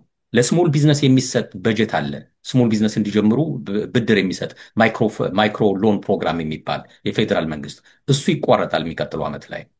ሜዲኬድ፣ ሜዲኬር በከፍተኛ ሁኔታ በጀቱ ይቀነስባቸዋል። ወደ 13 ሚሊዮን ሰዎች የኦባማ ኬር ኢንሹራንስ ይቋረጥባቸዋል፣ ወይም ውድ ስለሚሆንባቸው ትተውት ይወጣሉ፣ ኢንሹርድ አይሆንም ማለት ነው። ይሄን ሁሉ ድሃው የሚጎዳበት በጀት እኮ ነው እየጸደቀ ያለ። እውነቱን ለመናገር ደጋግመን አንስተነዋል። እባካችሁ መዘጋጀት ያለባችሁ ተዘጋጁ ካሁኑ። የሚቀጥለው ዓመት ይህን ሁሉ አታገኙም። ባለፈው ያነሳውልሽ አንድ እህታችን አለች፣ አፓርትመንቶች አሏት። ስቴቱን መናገር አልችልም። አፓርትመንቶች አሏት። ከዚህ በፊት ነግራኝ ነበር። ይሄን ዜናኛ ባቀረብን ጊዜ ያንቺን ፕሮግራም አይታ አሁን ለእኔም እኮ እንደዚህ አይነት ቼክ አድርጋለች እና እሷም ተረብሻለች። ምክንያቱም ሰዎች አፓርትመንት ስለሚወጡባት ከሚቀጥለው ዓመት በኋላ ማለት ነው። በሴክሽን 8 እና በመንግስት ድጋፍ የሚኖሩ ብዙ ሰዎች ስደተኞችን በተለይ ስላሉ በዚህ ሳምንት ኢቨን የላከችልኝ ደብዳቤ አለ። ስቴቱ ነው የላከላት። በቃ ኢትስ ኦብቪየስ ከዚህ በኋላ እንደነዚህ አይነት ሰዎችን ገንዘብ ድጋፍ ማድረግ ከባድ ነው። እኛ የአቅማችን ያህል እንሞክራለን ነው ስቴቱ ያላቸው። ነገር ግን እባክሽን ቢያንስ ለተወሰነ ጊዜ ሬንት አትጨምሪ። ምክንያቱም ሬንት እዚህ ሀገር በየአመቱ 5% ምናምን ነገር ይጨምራል። ይሄ ነገር መስመር እስኪይዝ ድረስ ሬንት አትጨምሪ የሚል ደብዳቤ ልከውላታል እና ደብዳቤውን ልካልኝ አይቼዋለሁ። በየአገሩ ያሉ ካውንቲዎቹ፣ ስቴቶቹ ራሳቸው ግራ ተጋብተዋል። ይሄ በጀት አዲስ ለውጥ ይዞ ስለመጣ ምን ማድረግ እንደሚችሉ ግራ ተጋብተዋል። ጃብ ኮርፕስ የሚባለው ተዘግቷል። ኦልሞስት በቃ በዚህ ወር ወደ 50 ሺህ የሚሆኑ ሆምለስ ወጣቶች በተለይ ስልጠና የሚያገኙት ከዚህ ወር ጀምሮ በቃ ቤት ለቃችሁ ውጡ ተብሏል። እንደዚህ ግራ መጋባት በተፈጠረበት ጊዜ ኤለን ማስክ ይዞት የመጣው አጀንዳ ለእኛም ይጠቅመን ይመስለኛል። በጀቱ ካልጸደቀ ምንድን ነው የሚሆነው ነው። በጀቱ ከጸደቀ ይሄ ሁሉ ጥፋት ስለሚመጣ፣ ካልጸደቀስ ምን ይሆናል? የሆነ ነገር ኮምፕሮማይዝ ሊደረግ ይችላል።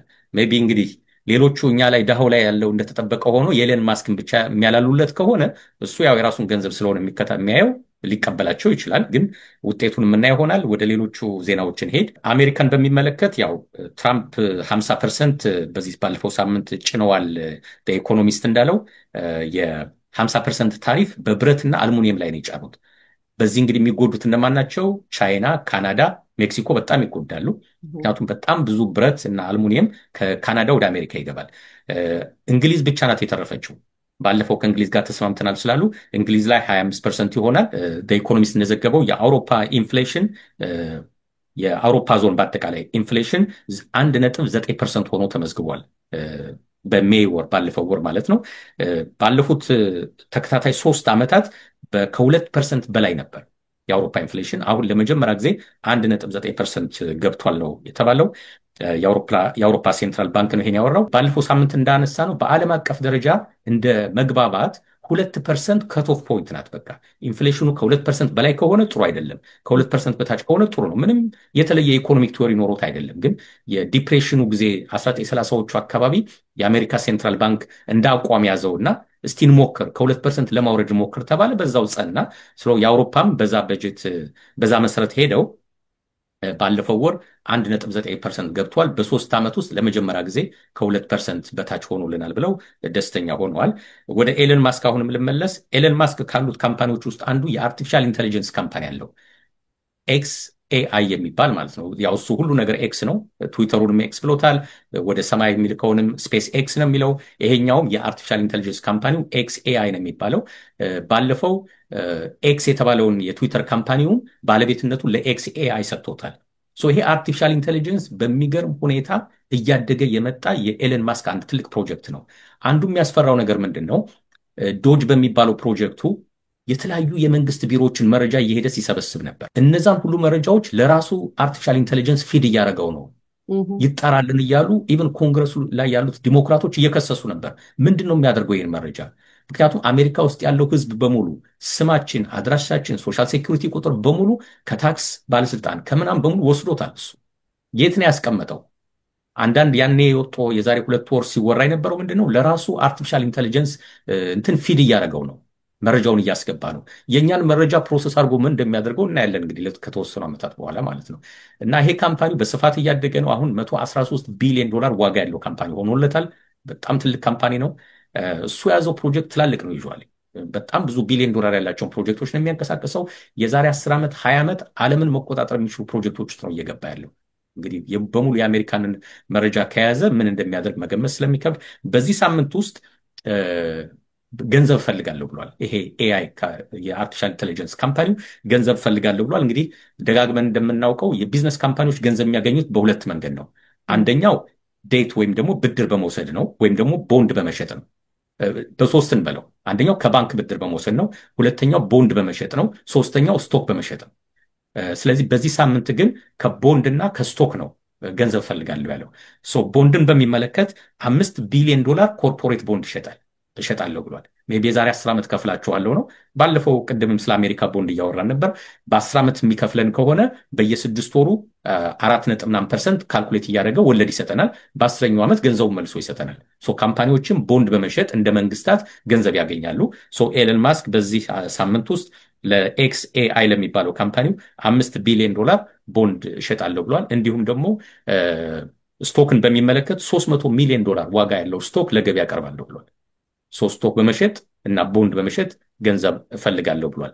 ሌላው ወሬ የአሜሪካ የኒውክሌር ጣቢያዎች በከፍተኛ ሁኔታ ስቶካቸው በዚህ ሳምንት ጨምሮላቸዋል። በተለይ የአንደኛው ተቋም በ9% ነው አክሲዮኑ የጨመረለት ወይም የስቶክ ዋጋው የጨመረለት። ዋናው የጨመረበት ምክንያት ደግሞ እንደነ ፌስቡክ እና ማይክሮሶፍት አይነት ካምፓኒዎቹ በከፍተኛ ሁኔታ አርቲፊሻል ኢንቴሊጀንስ እየተጠቀሙ ስለመጡ አርቲፊሻል ኢንቴሊጀንስ ደግሞ ከፍተኛ ፓወር ይፈልጋል ፕሮሰስ ለማድረግ። ፓወር የሚያገኙበት መንገድ አንደኛው ከኒውክሌር ጣቢያዎች ነው። የፕራይቬት ካምፓኒዎች አሉ የኒውክሌር ኃይል በመጠቀም ፓወር የሚያመነጩ ከነሱ ጋር ነው የሚሰሩት እና ኮንስታሌሽን ኢነርጂ የተባለውን ካምፓኒ ፌስቡክ የ20 ዓመት ውል ተፈራርሟል። በዚህ መሰረት የኒውክሌር ተቋማት በከፍተኛ ሁኔታ ገቢ እያገኙ ነው ወይም ስቶካቸው እየተሸጠላቸው ነው በዚህ ሳምንት። ወደ አውሮፓ ልመለስ። ኤርባስ በጣም ደስ ብሎታል ሰሞኑን፣ ምክንያቱም ከቻይና ከፍተኛ የሆነ ትዕዛዝ ለመቀበል እየተዘጋጀ ነው። ቻይና ያው ከአሜሪካ ጋር ባላት ችግር ምንድነው የአሜሪካ ዋናው አየር መንገድ ቦይንግ ነው። ከቦይንግ ጋር የነበራትን ስምምነት ሰርዛ ብዙ አውሮፕላን አልቀበልም ብላ ነበር። አሁን ትንሽ እየተለሳለሰች ነው። ድሮ የሰጠውትን ኦርደር ቢያንስ እቀበላለሁ ወደ ማለት እየሄደች ነው ባለው ድርድር። እንደሱም ሆኖ ግን ከዚህ በኋላ ከፍተኛውን ኦርደር ለአውሮፓ ነው የምሰጠው ብላለች። የአውሮፓንንም ልብ ማያዝ ስለምትፈልግ ማለት ነው፣ የእነሱን ጋር መስማማት ስለምትፈልግ። ይሄ ነገር እየተወራ ስለሆነ በቅርቡ ቻይና ታዛለች ስለተባለ የኤርባስ ስቶክ በከፍተኛ ሁኔታ ጨምሯል። በዚህ ሳምንት ብቻ 3% ጨምሮላቸዋል። እንግዲህ ስቶኩ ከፍ ዝቅ ሲል ይሄን ነው የሚያሳየው። ከጀርባው አንድ ታሪክ አለ። ይሄን የሰሙ ሰዎች ቶሎ ብለው ሄደው የኤርባስን ስቶክ ይገዙታል ማለት ነው። ልክ ዜናው በሚወጣበት ጊዜ አሁን ይሄ ገና ውስጥ ለውስጥ ያለ ወሬ ነው። ቻይና ምናልባት ዛሬ ወይ ነገ ወይ የሚቀጥለው ሳምንት ላይ ኦፊሻል ታደርገዋለች። የቻይና አየር መንገዶች ከኤርባስ 500 አውሮፕላን አዘዋል ከተባለ ስቶኩ በከፍተኛ ሁኔታ ነው የሚያድገው። ስለዚህ ዛሬ ርካሽ እያለ የገዙ ሰዎች ያኔ መሸጥ ይችላሉ ማለት ነው። አትሊስት ማርጅናቸውን ይዘው መውጣት ይችላሉ። ማርጅን ማለት በገዙበት ዋጋና በሸጡበት ዋጋ። ቅድም ስናሳየት በነበረው ጉግል ፋይናንስ ላይ አንድ ስቶክ ለምሳሌ የኤርባስ $100 ቢሸጥ ዛሬ ቢሸጥ በ$100 የገዛ ሰው የሚቀጥለው ሳምንት ቻይና 500 አውሮፕላን ትገዛለች ሲባል ወደ 150 የሚያድግ ከሆነ ዘንድ 50 ብር አተረፍን ማለት ነው። እንደዚህ ነው ስቶክ ማርኬት ላይ ሰዎች የሚጫወቱት። የአሜሪካ ፌዴራል ሪዘርቭ ዌልስ ፋርጎ ላይ የጫነውን የ$1.95 ትሪሊየን ካፕ አንስቶለታል በዚህ ሳምንት። ይሄ ምን ማለት ነው? ዌልስ ፋርጎ ከ2009 እስከ 2016 ድረስ ከባድ ወንጀል ሰርቷል ተብሎ ተከሶ ነበር። 3.5 ሚሊዮን ለሚሆኑ ደንበኞች የውሸት ካርድ ሰጥቷቸዋል ያለ ፈቃዳቸው። ምንድነው የሚደረገው? ባንኮቹ ዩዥዋሊ ደብዳቤ ይልኩልናል። ክሬዲት ካርድ አውጡ፣ ዴቢት ካርድ አውጡ እያሉ ይልኩልናል። ዌልስ ፋርጎ ሰለቸው፣ በቃ ካርድ መላክ ደብዳቤ መላክ ሰለቸው። ስለዚህ ምን አደረገ? ፕሬዠር መጣባቸው። ብራንች ማኔጀሮቹ ጫና አሳድሮባቸው። ለምሳሌ እያንዳንዱ ብራንች ዛሬ 100 ካርድ በአንድ ሳምንት ውስጥ ክሬዲት ካርድ ኢሹ ማድረግ አለባቸው ይባላሉ። ቢለምኑ ለመጣው ሰው በሙሉ ቢጠይቁ እሺ የሚላቸው ሲያጡ የደንበኞቻቸው መረጃ እዛው እነሱ ስላለ አዲስ ካርድ ኢሹ እያደረጉ ለደንበኞቹ መላክ ጀመሩ፣ ያልጠየቁትን ማለት ነው። ቤታችን ድረስ አዲስ የዌልስ ፋርጎ ካርድ ይመጣልናል። እኛ አልጠየቅንም። ክሬዲት ስኮራችን ቼክ አድርገውታል። ክሬዲታችን ቀንሷል። ያለ ፈቃዳችን የ1,000-5,000 ብር ካርድ ይመጣልናል። እነሱ ሪፖርት ያደርጋሉ። ይሄን ያህል ሰው አዲስ ካርድ አክሴፕት አድርጎኛል ብለው ሪፖርት ያደርጋሉ። መጨረሻ ይሄ ሚስጥር ወጣ። ዌልስ ፋርጎ በከፍተኛ ወንጀል ነው የተከሰሰው። ከፍተኛ ቅጣት ነው የተቀጣው። በታሪኩ እንደዚህ አይነት ቅጣት ተቀጥቶ አያውቅም። ለመጀመሪያ ጊዜ ግን አሁን ቅጣቱን ጨርሶ የካፑ ወይም የካፒታሉ ከ1.95 ትሪሊዮን በላይ ማደግ ትችላለህ ተብሏል። አክሲዮኖችን በስፋት መሸጥ ይችላል፣ በስፋት መንቀሳቀስ ይችላል። ብዙ ቦታ ዌልስ ፋርጎ ትንሽ የመዳከም ነገር ነበረው። አሁን ግን በዓለም ካሉ ግዙፍ ባንኮች አንዱ እየሆነ መጥቷል። ነገሮችን ማረጋግጦታል። ጥፋቱን አምኖ ተቀብሏል። ከዚህ በኋላ እንደዚህ አይነት ጥፋት አልፈጽምም ብሏል። ብላክ ሮክ የተባለ ካምፓኒ አለ። ወደዛ ዜና ልሂድ። ቴክሳስ ውስጥ በጎ ዜና ሰምቷል ከቴክሳስ መንግስት። ይሄ ብላክ ሮክ በኋላም በሌላ ወሬ እናገኘዋለን። የኢንቨስትመንት ካምፓኒ ነው ወይም የአሴት ማኔጅመንት፣ የሰዎችን ገንዘብ የሚያንቀሳቀስ የሀብታሞችን የኮርፖሬሽኖችን ገንዘብ የሚያንቀሳቀስ በጣም ግዙፍ ካምፓኒ ነው ብላክ ሮክ የሚባለው። ምናልባት በባይደን ጊዜ ወይም ደግሞ ዲሞክራቶቹ ስልጣን ላይ በነበሩበት ጊዜ ያወጣው ስራ ነበር ግሪን ኮሚትመንት የሚባል። ለደንበኞቹ ገንዘብ የት ኢንቨስት እናድርግ ብለው ሲጠይቁት በአብዛኛው ኢንከሬጅ የሚያደርጋቸው የግሪን ካምፓኒዎች ላይ ኢንቨስት እንዲያደርጉ። ግሪን ካምፓኒዎች ማለት ኢንቫይሮንመንትን የማይጎዱ ካምፓኒዎች፣ ለምሳሌ የነዳጅ ማውጫዎች ላይ ኢንቨስት እንዳያደርጉ ይመክራቸዋል። ምክንያቱም ነዳጅ ፖሊዩሽን ያመጣል ምናምን በሚል ማለት ነው። ግሪን ኮሚትመንት የሚል መፎክር ነበረው፣ ሞቶ ነበረው። በዚህ መፎክሩ ምክንያት በግሪን ኮሚትመንት ምክንያት የቴክሳስ ካምፓኒዎች እየተጎዱ ስለሆነ ምክንያቱም ብዙ ነዳጅ አውጪ ካምፓኒዎች ቴክሳስ ውስጥ አሉ እየተጎዱ ስለሆነ ከቴክሳስ መንግስት ጋር ምንም አይነት ኢንቨስትመንት አትሰራም ተብሎ ታግዶ ነበር። ያ ማለት የቴክሳስ መንግስት ወደ $300 ቢሊዮን ኢንቨስት ያደርጋል። ለምሳሌ ሰራተኞችን ጡረታ አካውንት ሊሆን ይችላል። የቴክሳስ ተማሪዎችን የ529 ኮሌጅ ሴቪንግ ፕላን የሚባል የልጆችን ትምህርት ቤት ፕላን የኮሌጅ ፕላን ኢንቨስት የሚያደርገው የቴክሳስ መንግስት ነው። ይሄ እንግዲህ በየስቴቱ ያለ ፕሮግራም ነው 529። የቴክሳስ መንግስት በአጠቃላይ እንግዲህ በጣም ትልቅ ኢኮኖሚ ነው ቴክሳስ። ወደ $300 ቢሊዮን ኢንቨስት የሚያደርገውን ተቋሙ ከዚህ በኋላ ከብላክ ሮክ ጋር አትሰራም ተብሎ ታግዶ ነበር። በዚህ ሳምንት ግን በጎ ዜና ሰምቷል። ብላክ ሮክ ከብላክ ሊስት ተሰርዟል ወይም ተነስቷል። የፍሎሪዳ ኮንግረስማን ፍሎሪዳ የሚገኝ እንግዲህ ፍሎሪዳ ከአሜሪካ ግዛቶች ውስጥ አንዱ ነው። የኮንግረስማንና ሴናተሮቹ ዋሽንግተን ዲሲ ነው በብዛት የሚኖሩት ያው ስራቸውም እዚህ ስለሆነ በዚህ ሳምንት አንድ አዲስ ቢል ለድምፅ እንዲሰጥበት አቅርበዋል። ድምፁን የሚሰጥበት ቢል ዋሽንግተን ዲሲ ያለ የባቡር መንገድ አለ። ይሄ ዋሽንግተን ሜትሮፖሊታን እንትን ነው ሲስተም ነው። ከቨርጂኒያ ዋሽንግተን ዲሲ እና ሜሪላንድ እርስ በርስ በባቡር የሚያገናኝ ነው። የሎ ብሉ ሬድ የሚባሉ የተለያዩ መስመሮች አለው። የዚህ ዋሽንግተን ሜትሮፖሊታን የሚባለው ሲስተም ስሙ እንዲቀየር ነው የጠየቀው እና በቃ ህግ ሆኖ እንዲወጣለት ነው የጠየቀው። የአዲሱ የዋሽንግተን ሜትሮ ሲስተም ከዚህ በኋላ የትራምፕ ትሬን ተብሎ እንዲጠራ ነው ጥያቄ ያቀረበው። ምንድነው የሱ ሐሳብ ምንድነው? ከዚህ በኋላ አሰራሩን ዘመናዊ ማድረግ አለበት። የኤፊሽንሲ ምልክት ደግሞ ሚስተር ትራምፕ ናቸው። ስለዚህ ሞር ኤፊሽንት ከሆነ ከዚህ በኋላ ትራምፕ ነው መባል ያለበት እና ትራምፕ ትሬን ተብሎ ስሙ መጠራት አለበት ተብሏል። እንግዲህ ዲሲ አካባቢ ያላችሁ ሰዎች ስሙ ከጸደቀ ከዚህ በኋላ በትራምፕ ሜትሮ እንገናኝ ሳይሆን ትራምፕ እንገናኝ ነው የምንባባለው ማለት ነው። የሚገርመው ግን ሰውየው ምንድን ነው ያለው? ይሄ ቢል የማይጸድቅ ከሆነ ለዋሽንግተን ዲሲ የሚሰጠው በጀት ላይ ድምፅ አልሰጥም ብሏል። እቃወማለሁ ብሏል። ምክንያቱም የዋሽንግተን ዲሲ አብዛኛው በጀት የሚመጣላት ከፌዴራል መንግስት ነው። ያው ጠባብ ከተማ ስለሆነችም እና እዚህ በጀት ላይ አልስማማም የትራምፕ ትሬን ስም ካልጸደቀ ብሏል። የቪየትናም መንግስት አዲስ ህግ አውጥቷል። ይሄውም ህፃናትን በሚመለከት ከሁለት ልጅ በላይ መውለድ ትችላላችሁ የሚል ነው። ሶፋር አንድ የቪየትናም ሰው ማክሲማም 2 ልጅ ብቻ ነበር መውለድ የሚፈቀድለት። ከዚህ በፊት ቻይና የዋን ቻይልድ ፖሊሲ ነበራት፣ 1 ልጅ ብቻ። ቻይናም አንስተዋለች፣ ቪየትናምም በዚህ ሳምንት አንስተዋለች። 2 ልጅ ብቻ ነበር የሚፈልገው። ምክንያቱም የቪየትናም ኢኮኖሚ በከፍተኛ ሁኔታ እያደገ ነው፣ ህዝቡን በከፍተኛ ሁኔታ እየጨመረ ነው። ነገር ግን አሁን ከኢኮኖሚው እድገት አንጻር ከስር እየመጣው ያለው ትውልድ በቂ አይደለም በሚል ወላጆች ብዙ እንዲወልዱ ለማግባባት ነው። ከዚህ በፊት ከአንድ ወር በፊት ዜና ሰርተናል። አሜሪካም እንደዛ አይነት መርህ አላት ወይም ፕሮግራም ቀርጻለች። እንዲያውም ለሚወልዱ ሰዎች $5,000 ይሰጣሉ ብላለች አሜሪካ። 5 ለሚወልዱ ደግሞ የፕሬዚዳንት ትራምፕን ልዩ ሽልማት ይሸልማሉ፣ የአመቱ ምርጥ ሴት ይሸልማሉ በሚል አሜሪካም ጀምራለች። ስለዚህ $5,000 የሚፈልግ ሰው እንዲወልድ ተመክሯል ማለት ነው፣ ወይም የትራምፕን ሽልማት መቀበል የሚፈልግ ሰው። የዚህ ሳምንት ግን የቪየትናም ዜና ነው። ከ2 ልጅ በላይ መውለድ ትችላላችሁ ተብለዋል። ወደ አሜሪካ እንደገና ሳይ የናሽናል ኢንስቲትዩት ኦፍ ሄልዝ ወይም ደግሞ የብሔራዊ የጤና ተቋም የአሜሪካ ብሔራዊ ተቋም $258 ሚሊዮን ለኤችአይቪ ፕሮግራም የነበረውን ከዚህ በኋላ አልሰጥም ብሏል። በኤችአይቪ ላይ የሚሰሩ ሪሰርቾች አሉ፣ ለስቴቶቹ የሚሰጡ ድጋፎች አሉ። ለኤችአይቪ በሽተኞች ወይም መድኃኒት ለሚወስዱ ሰዎች የሚሰጠው ድጋፍ በአሜሪካ ብሔራዊ የጤና ተቋም በኩል የሚሰጥ ነበር። $258 ሚሊዮን ተቋርጧል። የአፍሪካን ወረዳ አቋርጠዋለች። በዩኤስአይዲ በኩል የሚሰጠውን አቋርጠዋለች። አሁን ደግሞ ወደ ራሷ መታ ኤችአይቪ ላላቸው ሰዎች መድኃኒት እንግዲህ አያገኙም እያለች ነው። ወይም ደግሞ በራሳቸው ገንዘብ መድኃኒቱን መግዛት ይኖርባቸው ይሆናል ማለት ነው። ተቋርጧል ተብሏል። በዚህ ሳምንት ነው ይሄ ወሬ የተወራው። የስታንዳርድ ኤንድ ፑር 500 የቢዝነስ ወሬዎችን እንደገና ልቀጥል። የስታንዳርድ ኤንድ ፑር 500 የሚባሉት ያው ደጋግመን ስቶክ ማርኬት ላይ የምናነሳቸው ካምፓኒዎች ናቸው። ይሄ አንድ አክሲዮን ስኬታማ ነው ስኬታማ አይደለም ተብሎ ከሚገመገምባቸው ውስጥ ኤርኒንግ ፐር ሼር የሚባል አለ። በእያንዳንዱ ሼር ስንት ገንዘብ እናገኛለን? ሼር ሆልደሮቹ ሼር ለምሳሌ 100 ብር የሚያወጣ ዋጋ አክሲዮን የገዙ ሰዎች በየኳርተሩ ምን ያህል ይመለስላቸዋል ነው።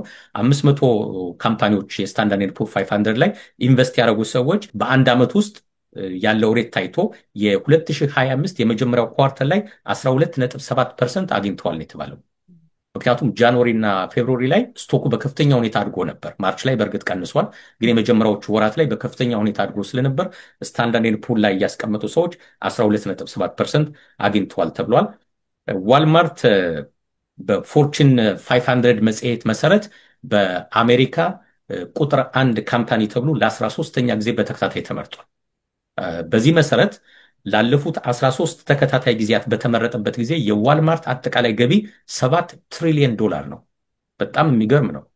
በቃ አገር ማለት ነው ራሱ ዋልማርት ማለት በመላ ዓለም ያለ ተቋም ነው። ከአይቲንክ ካናዳም አለ ይመስለኛል፣ አውሮፓም አለ፣ ብዙ ሀገራት ውስጥ አለ። ባለፈው 13 ተከታታይ ምርጫዎች ዋልማርት ቁጥር 1 ተብሎ ተመርጧል፣ $7 ትሪሊየን። ቁጥር 2 ተብሎ የተመረጠው አማዞን ነው በፎርቹን 500 ከዋልማርት በ43 ቢሊዮን ብቻ ነው የሚያንሰው ተብሏል። በትሪሊየን ነው ኢንካሙ። ኢቭን የአማዞን የማርኬት ዋጋው ራሱ ወደ $3 ትሪሊየን አካባቢ ነው። እና ጥሩ እየሰሩ ነው ማለት ነው። እንደነዚህ አይነት ካምፓኒዎች ላይ ነው እንግዲህ ኢንቨስት ሲደረግ የተሻለ ጥቅም የምናገኘው። ደጋግመን የምንለው እኛ ከምንገላበት ገንዘቡን ነው ማገላበጥ ያለብን። ለማን ነው የምንሰጠው? ሬፒዩቴሽን ያላቸው ዝና ያላቸው የተከበሩ ህጋዊ ተቋማት ላይ ነው ገንዘባችን ማስቀመጥ ያለብን። መያዣ መጨበጫ የሌላቸው በህግ ያልተመዘገቡ ክሪፕቶ ላይ ያስቀምጠን በማግስቱ ጠፋ ከምንባል እንደው ቁም ነገርም ካደረግን ገንዘባችን ሲሪየስሊ በባለሙያ ተመክረን እንደነዚህ አይነት ትላልቅ ካምፓኒዎች ላይ ኢንቨስት ብናደርግ ጥሩ ነው የምንሆነው ማለት ነው። ወደ ሌላ ዜና ከመግባታችን በፊት ክሪፕቶ ስላልክ እዚህ ላይ እንደማስታወቂያም ለመናገር ፈልጌ ነው። በየጊዜው ሰዎች ይደውሉልኛል። አሁን ደግሞ ኤአይ ያነሳው ትልቅ ችግር ሆኗል። የአበሻን ሴት አስመስለው እነሱ ስክሪንሻት አንስቻታለሁ ብሎ የላከልኝ ልጅ ነገር ግን ኤአይ ናት፣ ሰው አይደለችም የምታወራው የነበረው። እና በደንብ አስተውለህ ካየሃት እዚህ ላይ ፎቶዋን እዚህ ላይ እናደርጋለን። እንደውም ይሄን ስንናገር ሰዎች እንዲጠነቀቁ የተለያዩ ቆነጃጅት ሴቶችን ከኢንስታግራም እያመጡ በእነሱ አስመስለውም ቪዲዮም እያደረጉ በክሪፕቶ አሁንም ሰሞኑን አንድ ልጅ $10,000 ከካናዳ ተሰርቆ ትላንትና ደውሎ ሲያወራኝ ነበረ። ተጠንቀቁ ለማለት ነው። ትክክል ነው። አንቺ ካነሳሽው አንጻር እኔም እንዲያው ክሪፕቶ ላይ የሆነ ጸብ ያለኝ ይመስልብኛል ብዬ ነው ዝም የምለው እንጂ ሰዎች ይደውላሉ። በዚህ ሳምንትም ከካናዳ አንድ ሰው ደውሎልኝ ነበር። በእኔ ስም ነው የተሰረቀው። ሰውየው እንግዲህ ያውቃል።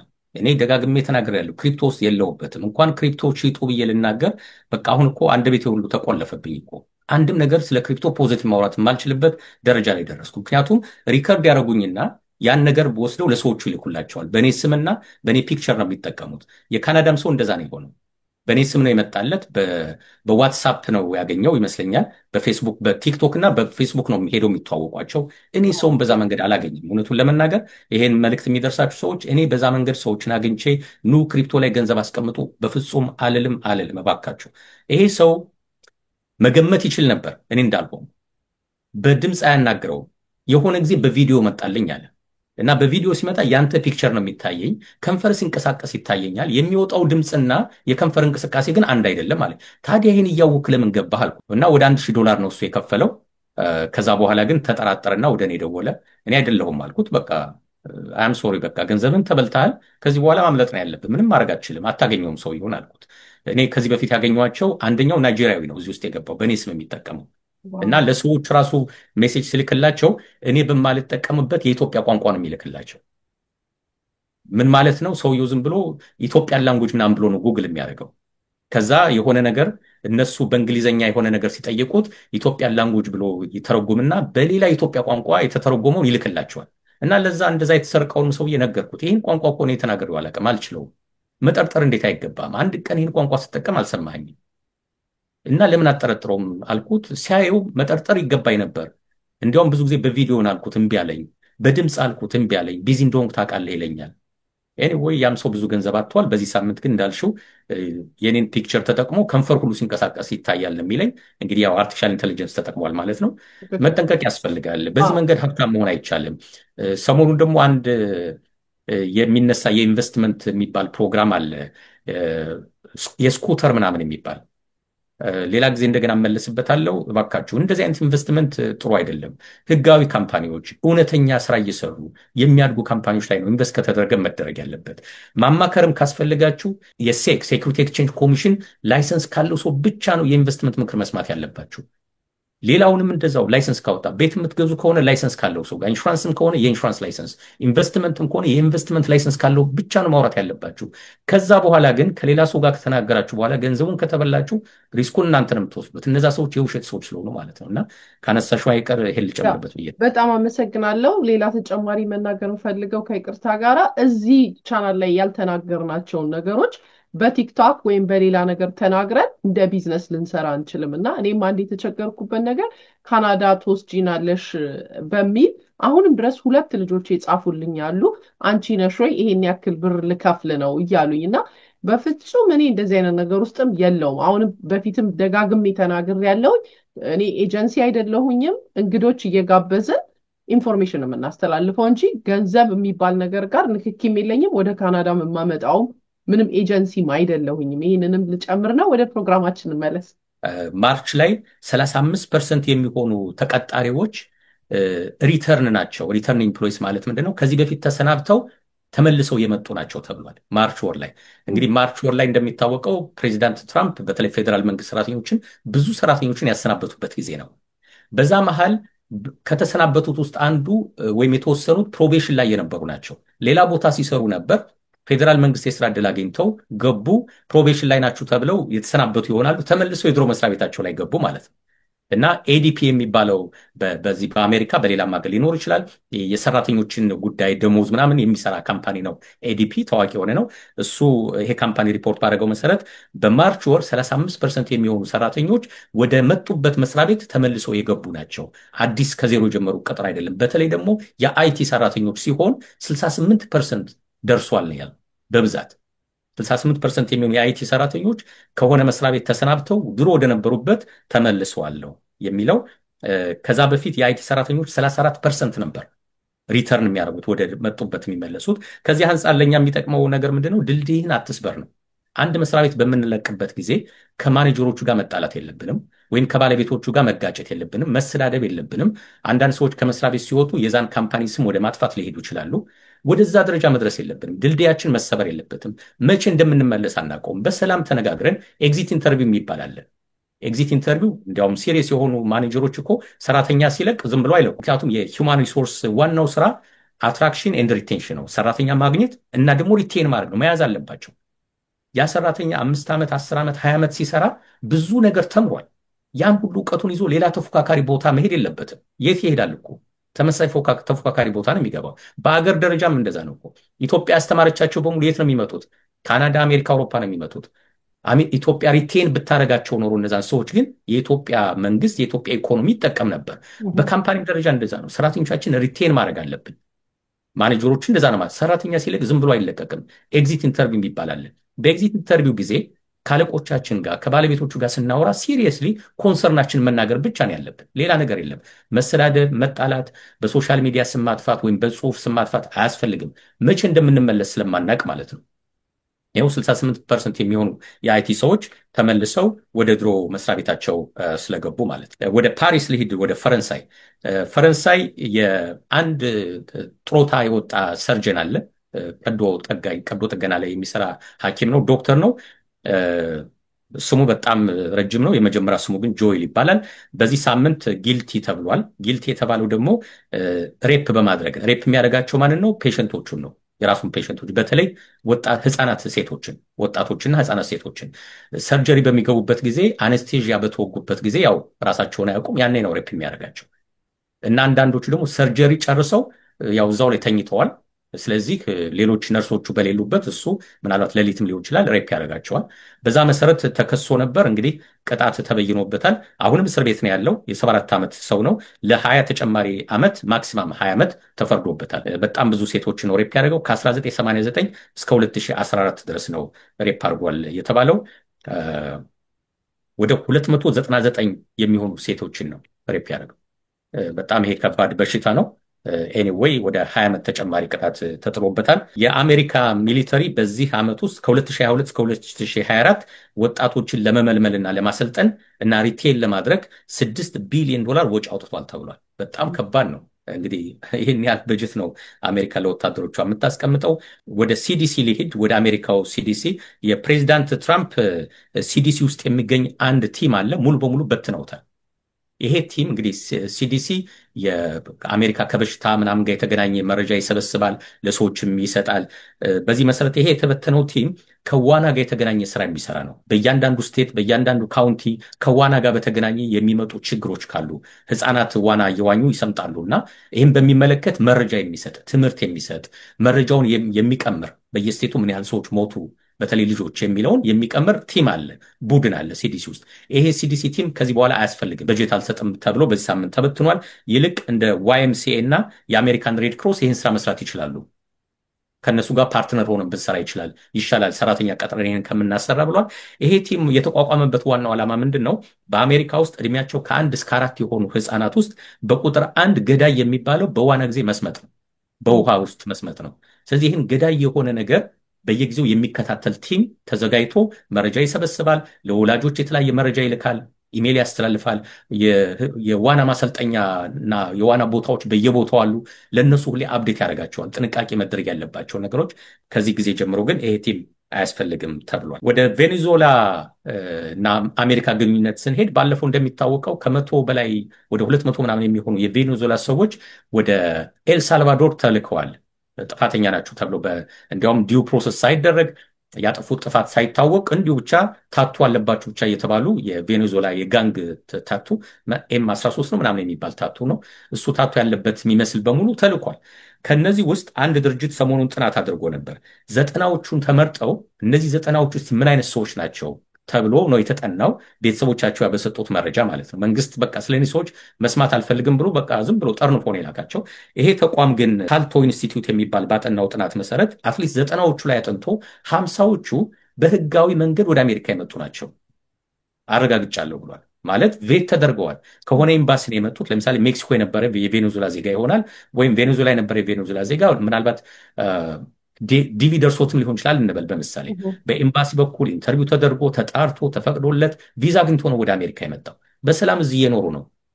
በቃ ተይዘው ወደ ኤልሳልቫዶር ተልከዋል ማለት ነው። በዚህ አጋጣሚ ባለፈው ተልኮ የነበረው የሚዲያ ዋና አጀንዳ የነበረው ግለሰብ የሜሪላንድ ግለሰብ በዚህ ሳምንት ወደ አሜሪካ መጥቷል ወይም ይመጣል ተብሏል። ክስ ይመሰረትበታል ተብሏል። ከዚህ በፊት ምንም ጥፋት አላጠፋም፣ በስህተት ነው የላክነው፣ ግን ኢትስ ቱ ሌት፣ አሁን ኤልሳልቫዶርን ማዘዝ አንችልም ማስመለስ አንችልም ሲሉ ነበር። አሁን ግን ይመለሳል፣ ግን በሂውማን ትራፊኪንግ ይከሰሳል ብለዋል። ምንድነው ሂውማን ትራፊኪንግ? አንድ መረጃ አገኙበት። ከዚህ በፊት በትራፊክ ተይዞ ነበር። መንገድ ያስቆምሽና ፖሊስ ሲጠይቁት መንጃ ፈቃድ አልነበረው። በቃ ክሷች ናት። ያለ መንጃ ፈቃድ መኪና በመንዳት ነው ፖሊስ የቀጣው። ነገር ግን ፖሊስ መኪና ውስጥ ያሉትን ሰዎች ቼክ በሚያደርጉበት ጊዜ ብዙዎቹ ስፓኒሾች ናቸው፣ ላቲኖች ናቸው። ብዙዎቹ ደግሞ ህጋዊ ዶክመንት የላቸው። ያቺ መዝገብ ታለች፣ ፋይል ውስጥ አለች። ስለዚህ ያችን ፋይል አወጡበትና ሂውማን ትራፊኪንግ በቃ ሂውማን ትራፊኪንግ ስፓኒሾችን ደብቆ በሀገር ውስጥ በማመላለስ እንከሰዋለን ተብሎ አሁን ወደ አሜሪካ ገብቷል። ላስት ዊክ ነው ከቬኔዙዌላ ከኤልሳልቫዶር እስር ቤት እንዲወጣ ይደረጋል የተባለው። እንግዲህ በዚህ ሳምንት ዜናውን እናየዋለን ሙሉ በሙሉ ክሱ ምን እንደሚመስል። የአሜሪካ ልጆችን የማሳደግ ኮስት በከፍተኛ ሁኔታ እየጨመረ ነው ተብሏል። በ29% ደርሷል።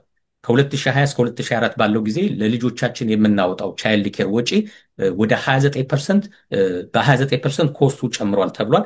ከዛ በፊት 21% አካባቢ ነበር ወይም እድገቱ፣ አሁን ወደ 29%። በምሳሌ የተጠቀሰው ምንድነው? 2 ህፃናት ልጆች ያሏቸው ሰዎች በአማካኝ በአመት $28,000 ለልጆቻቸው ያወጣሉ።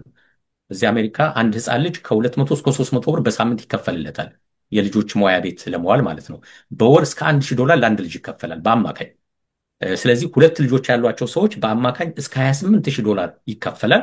ይሄን ደግሞ ለብዙዎቹ ቤቶች የወር ደሞዛቸውን ወይም የዓመት ደሞዛቸውን 35% ይሸፍናል። እንግዲህ ኑሮ የሚከብደው እንደዛ ነው። ልጅ ሲመጣ ልጅ ሰዎች መውለድ የማይፈልጉበት አንዱ ምክንያት ይሄ ነው። ፕሬዚዳንት ትራምፕም $5,000 ለልጅ እንሰጣለን የሚሉት አንዱ መንገድ ይሄ ነው። $5,000 ምን ያህል ትጠቅማቸዋለች ሌላ ነገር ነው፣ ግን ልጅን ማሳደግ በጣም ከባድ ነው። አሜሪካ አንድ ህፃን ልጅ ሲያድግ ዩኒቨርሲቲ ጨርሶ እስኪወጣ በአማካኝ እስከ $250,000 ድረስ ኢንቨስት ይደረግለታል፣ ለትምህርት እስከ ዩኒቨርሲቲው ትምህርት ድረስ ማለት ነው። እና በየዓመቱ ይሄን ያህል ብር እያወጣን ነው የምናሳድጋቸው።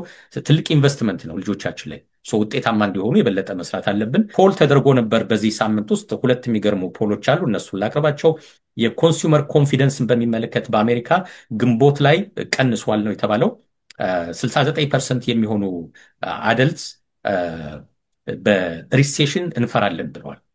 አሜሪካ ውስጥ ማለት ሪሴሽን ሲባል ባለፈው እያነሳ ነው ነበር። ኢኮኖሚ እየወደቀ ይመጣል። ኢኮኖሚ እየወደቀ ሲመጣ ከስራ እንባረራለን። ከስራ ስንባረር ሞርጌጅ የምንከፍለው እናጣለን። ኑሮ ችግር ውስጥ ይገባል። ዞሮ ዞሮ መከራችን እናያለን ነው። አሜሪካ ወደ ሪሴሽን ልትገባ ትችላለች ብለው 69% የሚሆኑ አሜሪካውያን ይፈራሉ። ኮንፊደንሳቸው ቀንሷል ተብሏል። በተለይ ደግሞ ታሪፉ ይዞት የመጣው ጣጣ ነው። ኤለን ማስክም እንዳለው ባለፈው ሳምንት ትዊት እንዳደረገው በሁለተኛው አሁን ኳርተር ላይ አሜሪካ ሪሴሽን ውስጥ ትገባለች ብሏል። በዚህ መሰረት ታሪፉ ከቀጠለ ብሏል። ይህም ደግሞ አብዛኛው 69% የሚሆኑ አሜሪካውያን ተመሳሳይ ስሜት አላቸው። 82% የሚሆኑ አሜሪካውያኖች በአጠቃላይ ኮስት ኦፍ ሊቪንግ ያሳስበናል ብለዋል። የኑሮ ውድነቱ ያሳስበናል ብለዋል። ፕሬዚዳንት ትራምፕ ስልጣን ሲይዙ ከመጀመሪያው ቀን ጀምሮ ሶልቭ አድርገዋለሁ፣ ኢንፍሌሽኑ እቀንሳለሁ፣ ኮስት ኦፍ ሊቪንግ ይስተካከላል ብለው ነበር። አሁን ግን 82% ስቲል የሚሆኑት አሁንም የተስተካከለ ነገር የለም፣ ምንም ለውጥ አላየንም እያሉ ነው ማለት ነው። ሌላ አንድ ፖል የተሰራለ ጋሉፕ በሚባል ካምፓኒ ጆርጅ ፍሎይድ የምታውቂው ይመስለኛል፣ አፍሪካን አሜሪካን ሚኒሶታ ውስጥ የተገደለ ፕሬዚዳንት ትራምፕ የመጀመሪያው ተርም ላይ በ3 ፖሊሶች ነበር የተገደለው።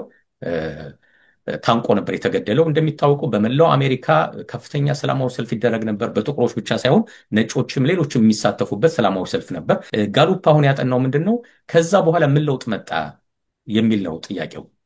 እና ጋሉፕ ባጠናው ጥናት መሰረት 67% የሚሆኑ ጥቁር አሜሪካውያን ፖሊሶች በተሻለ መንገድ ትሪት እያደረጉን ነው፣ እያስተናገዱን ነው። እና ድሮ ከነበረው በ9% ቢያንስ ከፍ ብሏል። ምናልባት ፖሊሶቹ ያን ዜና በሰሙበት ጊዜ አንድ ፖሊስ በሚያጠፋው ጥፋት ሙሉ አገር እንደሚተራመስ ያውቃሉ።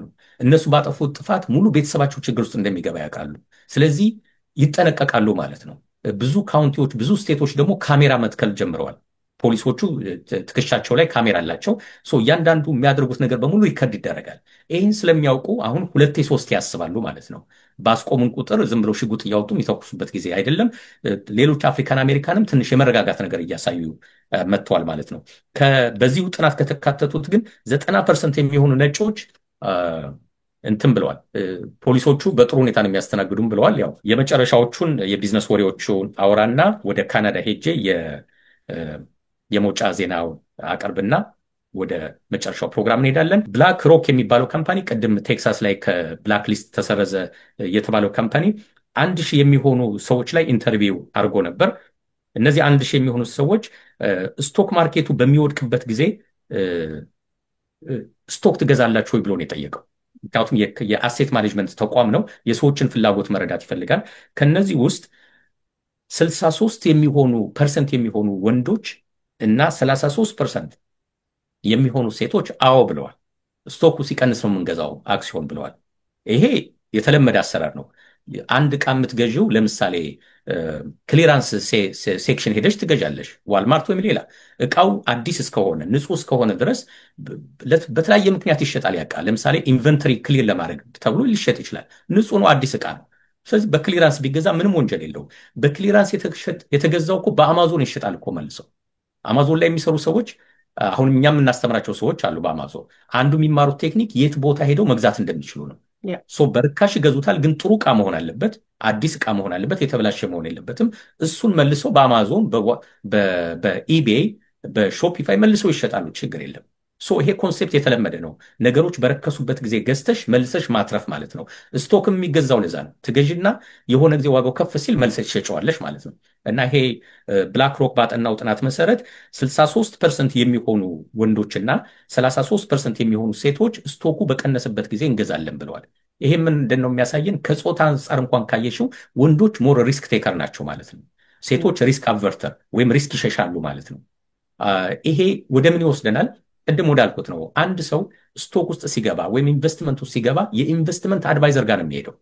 የኢንቨስትመንት አድቫይዘሩ ደግሞ ስቶክን አድቫይዝ ለማድረግ የተወሰኑ ጥያቄዎችን ይጠይቀዋል። ለምሳሌ እድሜ መታወቅ አለበት የዛ ሰው። የ30 ዓመት ሰው እና የ70 ዓመት ሰው እኩል ሪኮመንዴሽን አይሰጠውም። የ70 ዓመት ሰው ኢንካም ነው የሚፈልገው፣ ጡረታ ውስጥ እየገባ ነው በየጊዜው። ከዛ በኋላ በህይወት እስከሚያልፍበት ጊዜ ድረስ ወይም በሞት እስከሚያልፍበት ጊዜ ድረስ በየጊዜው ተከታታይ ኢንካም ማግኘት አለበት። የተሻለ ኢንካም ያላቸው ኢንቨስትመንቶች ላይ ነው የሚገባው ማለት ነው። ምን አይነት ኢንቨስትመንቶች ነው ብሎ ፕሮፖዝ ያደርግለታል። የ30 ሰው ከመጣ ግን በሚቀጥለው ዓመት ደሞዝ አይፈልግም ከስቶኩ ላይ። የረጅም ጊዜ ፕላን ነው። የዛሬ 20 ዓመት 30 ዓመት ውስጥ ከፍተኛ ሀብት ውስጥ የሚያስገባው ኢንቨስትመንት ስለሚፈልግ ኢንካሙ አያሳስበውም ማለት ነው። ስለዚህ እድሜ በጣም ወሳኝ ነገር ነው ኢንቨስት ሲደረግ። ሁለተኛው አንዱ የሚጠየቀው ይሄ ነው። ሪስክ ትፈሪያለሽ ወይስ ትደፍሪያለሽ ተብሎ ይጠየቃል። ሪስክ ለሚፈሩ ሰዎች አግሬሲቭ የተባለ ስቶክ ላይ አይገባላቸውም። ምክንያቱም ስቶኩ ቀይ በሆነ ቁጥር 10 ሊደውሉ ነው። እነዚህ ሰዎች ከሰርኩ እያሉ ሊጨነቁ ነው። ይሄ በስቶክ እንደዚህ የሚጨነቁ ሰዎች አሉ። ለምሳሌ የነጭ ጋውን ጭንቀት ያለባቸው ሰዎች አሉ። ሰምተሽ ከሆነ ዶክተር ጋር መግባት የማይችሉ ሰዎች ልክ የፎቅ ፎቢያ እንዳለባቸው ማለት ነው። ነጭ ጋውን ሲያው የሚፈሩ ሰዎች አሉ። ስቶክ ቀይ ሲሆን የሚፈሩ ሰዎች አሉ። በቃ ከሰርኩ ደሃ ለሆኑ ምናምን ብለው የሚጨነቁ ሰዎች አሉ። ስለዚህ ስቶክ ላይ ያለው አመለካከት ይሄ ሪስክ አቨርተር ነው ወይስ ሪስክ ትወስዳለህ ወይስ ትፈራለህ የሚባለው እንደ አንድ ፋክተር ይጠቀማል። በዚህ ባየነው መሰረት ብዙ ሴቶች ሪስክ ይፈራሉ፣ ብዙ ወንዶች ሪስክ ይደፍራሉ። የመጨረሻዎቹን የካናዳ ወሬዎች ላውራና ወደ መውጫ ዜና ሄዳለሁ። እንግዲህ ካናዳ ውስጥ ከተወራ ውስጥ አንደኛው የካናዳ መንግስት የመከላከያ በጀቱን በከፍተኛ ሁኔታ ጨምራለሁ ብሏል። ለረጅም ጊዜ በአሜሪካ ጥገኛ እንደነበረን አውቀናል ብሏል ፕራይም ሚኒስትሩ ካርኒም ሰሞኑን መግለጫ ሰጥተዋል። ለረጅም ጊዜ ጥገኛ ነበርን በአሜሪካ። ከአሁን በኋላ ግን የዓመታዊ የመከላከያ በጀታችንን ወደ 3.5% ከፍ ለማድረግ እንሞክራለን ነው። እንግዲህ ዋናው ምንድነው የአውሮፓ ዩኒየን አባላት በተለይ የናቶ የአውሮፓ ዩኒየን ሳይሆን የናቶ ሜምበሮች በጀታችሁን ወደ 2% ከፍ ማድረግ አለባችሁ ተብለዋል። ይሄ ደግሞ በመጀመሪያው የትራምፕ ተርም ጊዜ መጣ ነው። በየሀገሩ በጀርመን በምናምን የአሜሪካ ወታደሮች አሉ። በቃ አውሮፓን ፕሮቴክት የምታደርገው አሜሪካ ናት። እኔ ገንዘብ ካልሰጣችሁ ነገር ፕሮቴክት አላደርግም፣ በጣም ብዙ በጀቴን እያፈሰስኩ ነው እና ወደ 2% በጀታችሁን መጨመር አለባችሁ ብለው ሚስተር ትራምፕ ያኔ ባስጨነቋቸው ምክንያት የናቶ አባላት የዓመት በጀታቸውን ወይም ጂዲፒያቸውን የግሮስ ዶሜስቲክ ፕሮዳክቱን 2% ያህል ቢያንስ ወደ ሚሊተሪው ማስገባት አለባችሁ ተብሏል። ካናዳም በዚህ መሰረት እንደዛ አደርጋለሁ ብላለች። ኳልኮም የሚባል የካናዳ ተቋም አለ። በዚህ ሳምንት ጥሩ ወሬ ነው ያገኘው። ይኸው ምንድነው አሜሪካ የሚገኝ ካምፓኒው ኳልኮም ነው፣ የአሜሪካ ካምፓኒ ነው። የሴሚኮንዳክተር አምራች ነው። ቺፕ ማይክሮቺፕ ለኮምፒውተራችን፣ ለመኪና፣ ለቴሌቪዥን፣ ለሁሉ የምንጠቀምበት ሴሚኮንዳክተር ወይም ማይክሮቺፕ የሚባሉትን የሚያመርት ነው። ይሄ ኳልኮም የሚባለው የካናዳውን ሴሚኮንዳክተር ካምፓኒ አልፋ ዌብ የተባለውን እገዛዋለሁ ብሏል። በ2.4 ቢሊዮን ዶላር ነው የሚገዛው። ይሄ አልፋ ዌብ የሚባለው ዋናው ላይሰንሱ ያለው እንግሊዝ ሀገር ነው። ስራው ግን የሚሰራው ካናዳ ውስጥ ነው። ስለዚህ ይሄ በቃ ሰራተኞቹ ሁሉም ካናዳ ውስጥ ናቸው ያሉት። የአሜሪካው ካምፓኒ ገዛሃለሁ ብሎታል። በዚህ መሰረት የአሜሪካው ካምፓኒ የቺፕ አምራቹ ኳልኮም ስቶክ ማርኬቱ በ3.65% ጨምሮለታል። የካናዳው አልፋ ዌብ ደግሞ በ16.75% ጨምሮለታል ስቶኩ። የአንድ ካምፓኒ ስቶክ ከፍ ሲል ዝቅ ሲል ከጀርባው እንደዚህ አይነት ወሬዎች አሉ ማለት ነው። ወደ መውጫ ዜና ልሄድ። የመውጫው ዜና ስለ ክሬዲት ስኮር ነው። በ2025 የመጀመሪያው 3 ወራት ውስጥ የአሜሪካ ነዋሪዎች ክሬዲት ስኮራቸው በአማካይ በ100 ፖይንት ቀንሷል ነው ዜናው የሚለው። ይኸውም 2.2 ሚሊዮን የሚሆኑ ተማሪዎች በተለይ ፖይንታቸው ቀንሶባቸዋል። በ100 ፖይንት ነው የቀነሰባቸው። ባለፈው ዜና ሰርተንበታል። ከሜይ ጀምሮ ከባለፈው ወር ጀምሮ እንዲያውም መክፈል አለባችሁ። ለ5 ዓመት ያህል የትምህርት ቤት ብድር አልተከፈለም። ከአሁኑ ጀምሮ ካልከፈላችሁ ለክሬዲት ቢሮ ሪፖርት ይደረግባችኋል ተብሏል። በዚህ ዜና መሰረት ግን በሚቀጥለው ኳርተር ውስጥ በከፍተኛ ሁኔታ የተማሪዎች ክሬዲት ስኮር ይቀንሳል። ስለዚህ በዚህ ጉዳይ ክሬዲት ስኮር ምንድን ነው ወይም ደግሞ እንዴት ነው ክሬዲታቸው ሊቀነስ የቻለው? እነዚህ ሰዎች በ100 ፖይንት ክሬዲት ቀነሰ ሲባል ለምንድን ነው የቀነሰባቸው የሚለውን በአንድ ለመንገድ ፕሮግራማችን በስፋት እናየዋለን። ለሁሉም ዋናዎቹ ወሬዎች እነዚህ ነበሩ። ቅድስት፣ ያው እጅግ በጣም መልካም ቆይታ ነበረን። ወንድና ሴት ሪስክ ቴከር የሚለው ላይ እንደው እኔም ለመውጫ ያክል አንድ ነገር ብል ደስ ይለኛል። ብዙ ጊዜ ያወራዋቸው በዚህ በክሪፕቶ ከረንሲ መጭበርበር ላይ ያወራዋቸው ወንዶች ናቸው። አንድም ሴት እስካሁን ድረስ አላጋጠመኝም። ወንዶች ናቸው ይህንን የሚያደርጉት። በጣም የሚገርመው ደግሞ በሙሉ ባለትዳር ናቸው። ከዛ ደግሞ ተጨማሪ ደግሞ እጅግ ማሳሰብ የምፈልገው ሁሉም ሚስቶቻቸውን አላማከሩ። ስለዚህ ጥንቃቄ አድርጉ ለማለት ነው። ይሄ ራሱ አንድ ትልቅ ጥናቱን ማረጋገጫ ነው የሚሆነው። በተለይ ባለትዳር ሆናችሁ ሚስቶቻችሁን ሳታማክሩ ከሌላ ሴት ጋር አሳምናችሁ በሌላም ባይሆን ሌላ ነገር ውስጥ ባከታቸው ራሱ በጣም ፍለርት ታደርጋለች እና ጥንቃቄ አድርጉ ለማለት ነው። በድጋሚ እንደው በጣም ስለከነከነኝ ነው ይሄ የክሪፕቶ ነገርና ወደ መውጫችን መሄድ እንችላለን። አሁን በመውጫ ዜና እንዳየነው አሜሪካ፣ ካናዳና አውሮፓ ክሬዲት ስኮር የሚባል ስርዓት አለ። በዚህ ክሬዲት ስኮር በዋናነት የሚፈለገው ባህሪን ማወቅ ነው። ሀብታም ድሃ መሆናችን ሳይሆን ባህሪያችን ማወቅ ነው የሚፈልጉት። በዋናነት ክሬዲት ስኮር ሲስተም ሁለት ባህሪዎችን ነው ማወቅ የሚፈልገው። አንደኛ የፔመንት ያከፋፈል ባህሪያችንን ኦን ታይም ትከፍያለሽ ወይስ አትከፍይም የሚለውን ማወቅ ይፈልጋሉ። ሁለተኛ የቤታችንን ፋይናንስ እንዴት ነው ማኔጅ ማድረግ የቻልነው? በአቅማችን ልክ ነው የምንኖረው ወይ በደሞዛችን ልክ ነው የምንኖረው ወይስ በዱቤ ነው የምንኖረው? ኢትዮጵያ ውስጥ የተለመደ ነው። ጎረቤታችን ካሉ ሱቆች በዱቤ ዕቃ እንወስዳለን። ግን ሁሉም ህይወታችን ኢትዮጵያ በዱቤ አይደለም እስከማውቀው ድረስ። ኤሌክትሪክ በዱቤ አይከፈልም፣ ስልክ በዱቤ አይከፈልም። ጎረቤት ካለው ሱቅ በቀር ብዙ በዱቤ የሚሰጠን አናገኝም። በቃ በአቅማችን ልክ ነው የምንኖረው። አሜሪካና ካናዳ የሚያሰንፈው ምንድን ነው? ክሬዲት ካርድ ላይ ዲፐንደንት ልንሆን እንችላለን። ኑሮን የሚገፋው በክሬዲት ካርድ ሊሆን ይችላል። እዛ በሚሆንበት ጊዜ ሲስተሙ እንደ ሲስተም ይሄን ነገር አፕሩቭ አያደርገውም ወይም አይደግፈውም። ከሚገባው በላይ ክሬዲት ላይ የተመረኮዘ ህይወት እንድንኖር በዱቤ እንድንኖር ሲስተሙ አይፈልግም። ባንኮቹ ይፈልጋሉ። ለዛ ነው በየጊዜው ደብዳቤ የሚልኩልን። ባንኩ ደብዳቤ ላከልን፣ የካርድ ከተጠቀም ክሬዲት ስኮር ይጨምራል ምናምን የሚል ደብዳቤ። ይሄ የእነሱ የማርኬቲንግ ዘዴ ነው። እንደዛ የሚባል ነገር የለም። ለራሳቸው ጥቅም ሲሉ ነው። ከግማሽ ፐርሰንት በላይ ትርፋቸውን የሚያገኙት ባንኮች ከክሬዲት ካርድ ወለድ ነው። ስለዚህ በደንብ አጥብቆ ነው የሚሰሩት ይሄን ነገር። እኛ ግን እነሱ እንደዛ ስላሉ መታለል የለብንም። ሁለቱን ባህሪዎች ነው በዋናነት የሚፈልጉት። ኦን ታይም ትከፍላላችሁ ወይስ አትከፍሉም? ሁለተኛ ላይፋችሁን ባላችሁ የኢንካም ልክ ነው የምትመሩት ወይስ እድሜ ልካችሁን በቃ በዱቤ በክሬዲት ካርድ ነው ሰርቫይቭ የምታደርጉት ላይፍ የሚገላበጠው የሚለውን ማየት ይፈልጋሉ። ባህሪው እሱ ላይ ነው የሚታየው። ሰሞኑን አንድ ያጋጠመኝ ነገር አለና ለዛ ነው ይሄንም ርዕስ የመረጥኩት። አንድ ሰው ደወለልኝ። አሜሪካ ውስጥ የሚኖር ሰው ነው። የትምህርት ብድር አለበት።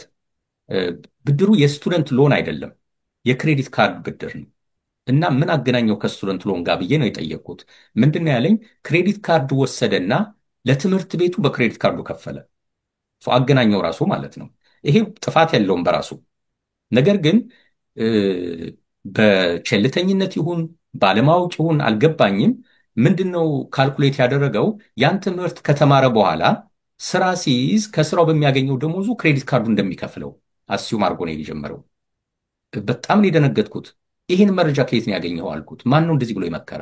ምክንያቱም ክሬዲት ካርድ ዛሬ ከተጠቀምሽ ከሚቀጥለው ወር ጀምሮ ቢያንስ ሚኒማሙን እየከፈልሽ መሄድ አለብሽ። ሚኒማሙ ዩዥዋሊ ወደ 2% ነው። 1% ባላንሷ አለች። የባላንሷ ፕላስ ወለድ ጨምሩባትና 2% አካባቢ ሚኒማም ክፈይ። ያችን ሚኒማም ዛሬ ካልከፈልሽ ለሚቀጥለው ወር ላይ ሪፖርት ይደረግብሻል በ30 ቀን። በሚቀጥለው ወር ላይ ካልከፈልሽ የ60 ቀን ሪፖርት ይደረግሻል ሌት ፔመንት። ከሶስተኛው ከሆነ 90 ቀን በ30 በ60 እና በ90 ቀን ተብሎ ነው ሪፖርት የሚደረገው። ይሄ ሰው መረጃውን ከየት እንዳገኘው አላቅም። ቀስ ብሎ ተረጋግቶ ስራ ይዞ ኢንካም ሲያገኝ ክሬዲትን እከፍላለሁ ብሎ ነው ያስበው። ምንድነው ውጤቱ የሚሆነው? ይሄ ተቋም ክሬዲት ካርዱን የሰጠው ተቋም ለ3 ወር ምናምን ሪፖርት ያደርግበትና ተስፋ ቆርጦ ክሬዲት ካርዱን ወዲያው ነው የሚዘጋበት። ከ3 ወር በኋላ ክሬዲት ካርዱን መጠቀም አይችልም። ኔጌቲቭ ሪፖርቶችን ለባንኮቹ ይልካል። ምናልባት 10 ሺህ 20 ሺህ ብር ከሆነ ጠበቃ ይዞ ፍርድ ቤት ይልኮታል። ያው መክፈል ስላለበት ማለት ነው። ወይም ኮሌክሽን ይላክበታል። ገንዘቡ ትንሽ ከሆነ ተስፋ ቆርጠው ራይት ኦፍ ሊያደርጉት ይችላሉ ወይም ሊሰርዙለት ይችላሉ። ግን ምንድነው ሰሞኑን መኪና ለመግዛት በሚሄድበት ጊዜ ምንም ክሬዲት የለህም ተባለ። እንዴ አለኝ እኮ ክሬዲት ካርድ 1 ዓመት ተጠቅሜ ያለው ሲል እሱ አልገባውም ጨዋታው ማለት ነው። ክሬዲት ካርድ በመያዝ አይደለም ኦን ታይም በመክፈል ነው ክሬዲት የሚያድገው። እና ይሄ ነገር እውነትም እኛ ኮሚኒቲ ጋር ትንሽ የመረጃ ክፍተት ካለ የተወሰነ ነገር ልበልበት ብዬ ነው ይሄን ርዕስ እንደ መውጫ የመረጥኩት ማለት ነው። አንድ ሰው ክሬዲቱ የሚቀንሰው ምን ሲሆን ነው የሚለውም ባጭሩ ለማስረዳት ሞክራለሁ። ረጅም ዓመት 10 ዓመት ያህል እንግዲህ ብድር ውስጥ ሰርቻለሁ። የስደተኞች ብድር ፕሮግራም አስተባባሪ ሆኜ ነበር የሰራሁት። በመቶዎች የሚቆጠሩ ሰዎችን ክሬዲት ሪፖርት አይቻለሁ። ከዛ ተነስቼ የሰዎቹ ክሬዲት ሲበላሽ የት ቦታ እንደተበላሽ አይዴንቲፋይ ያደርግላቸውና መፍትሄ ይሰጣቸዋለሁ። ያን መፍትሄ ይዘው አስተካክለው 3 ወር 6 ወር ይወስዳል ዩዥዋሊ ለማስተካከል። ተመልሰው መጥተው እንደገና ብድር ይጠይቃሉ። ይሄ የተለመደ አሰራር ነው። ከዛ ተነስቼ የተረዷቸው የሰዎች ክሬዲት ሪፖርት የሚበላሽባቸው ዋና ዋና 6 መንገዶች አሉ። የመጀመሪያው የአንድ ሰው ክሬዲት ሪፖርት ስናየው ናት ስኮርድ ብሎ ያወጣል፣ ወይም ምንም ስኮር የለውም ብሎ ያወጣዋል። ምንም ስኮር የለውም ብሎ ካወጣው በሁለት ምክንያት ነው የሚሆነው። አንደኛው አሜሪካ ከመጣ ወይ ካናዳ አውሮፓ ከመጣ ገና ቅርብ ጊዜው ነው ማለት ነው። ምንም ክሬዲት ካርድ ያሰው የለውም፣ ምንም ታሪክ የለውም። ሲስተሙ አያውቀውም። ያንሰው የማያውቀው ከሆነ ስለዛ ሰው ባህሪ የመገመት እድል አይኖረው። ምክንያቱም የአሜሪካና የአውሮፓ የካናዳ ክሬዲት ስኮር ዋናው ዓላማው ባህሪያችንን ማወቅ ነው። ግን ባህሪ ለምንድን ነው መታወቅ ያለበት? ሌሎች አበዳሪዎች ስለኛ መገመት እንዲችሉ ነው። በቃ ይሄ ነው ዓላማው። አበዳሪዎች፣ ባንኮች ወይ መኪና የሚሸጡልን ወይ ሞርጌጅ ቤት የሚሰጡን አበዳሪዎች ስለኛ ባህሪ ማወቅ ይፈልጋሉ። ይሄ ሰው ወይም እቺ ሴት ትከፍለኛለች አትከፍለኝም የሚለውን ፕሪዲክት ለማድረግ ለመተንበይ እንዲመቻቸው ነው። ከባለፈው ታሪካችን ተነስተው ሂስትሪያችን ተነስተው የወደፊት ባህሪያችን መገመት ይችላሉ። አንድ ሰው ግን ምንም የክሬዲት ታሪክ ከሌለው ስለዛ ሰው መገመት አይቻልም። ስለዚህ ኖ ይባላል። በቃ መኪና ብድር አልሰጥህም፣ የቤት ብድር አልፈቅድልህም ይባላል። እንደዚ አይነት ሰዎች ከሆኑ በተለይ ቅርብ ጊዜ አሜሪካ የመጡ ሰዎች ከሆኑ የስቶር ክሬዲት ማውጣት ይችላሉ።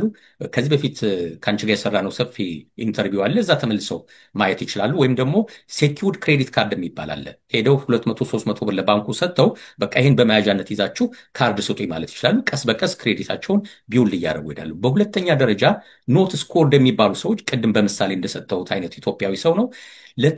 በተከታታይ ለ6 ወር ማንም ሪፖርት የሚያደርግልን ካምፓኒ ከሌለ አንድም ካርድ ይኑረን 5ም ካርድ ይኑረን ካርዶቻችን በሙሉ ዘግተን ለ6 ወር ማንም ሪፖርት የሚያደርግልን ከሌለ ታሪካችን በሙሉ ከፋይኮ ሲስተም ላይ ዴሊት ይደረጋል፣ ይጠፋል።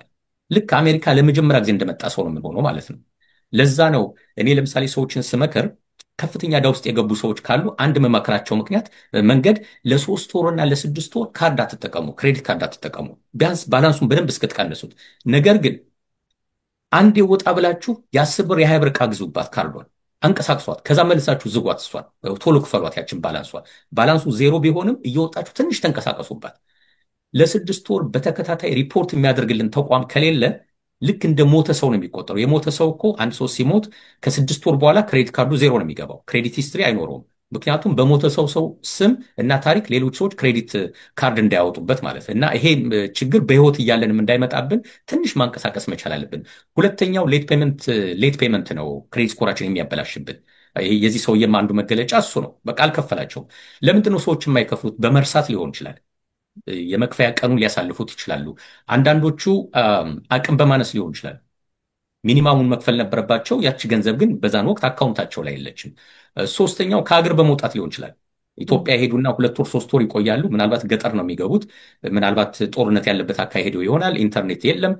ስለዚህ በቃ ስመለስ ይከፍላሉ ይላሉ። 3 ወር 4 ወር ሳይከፍሉ ከመጡ በቃ ክሬዲታቸው ታች ወርዶ ነው የሚጠብቃቸው ማለት ነው።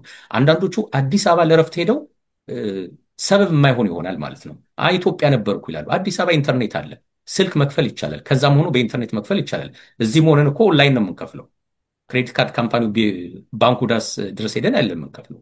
ሁለተኛ ከመሄዳቸው በፊት ለጉብኝት ከዚሁ አውቶማቲክ ፔመንት ሴታፕ ማድረግ ይችላሉ። አውቶማቲክ ፔመንት ሴታፕ ሲያደርጉ መጠንቀቅ ያለባቸው ፊክስድ አማውንት መሆን የለበትም።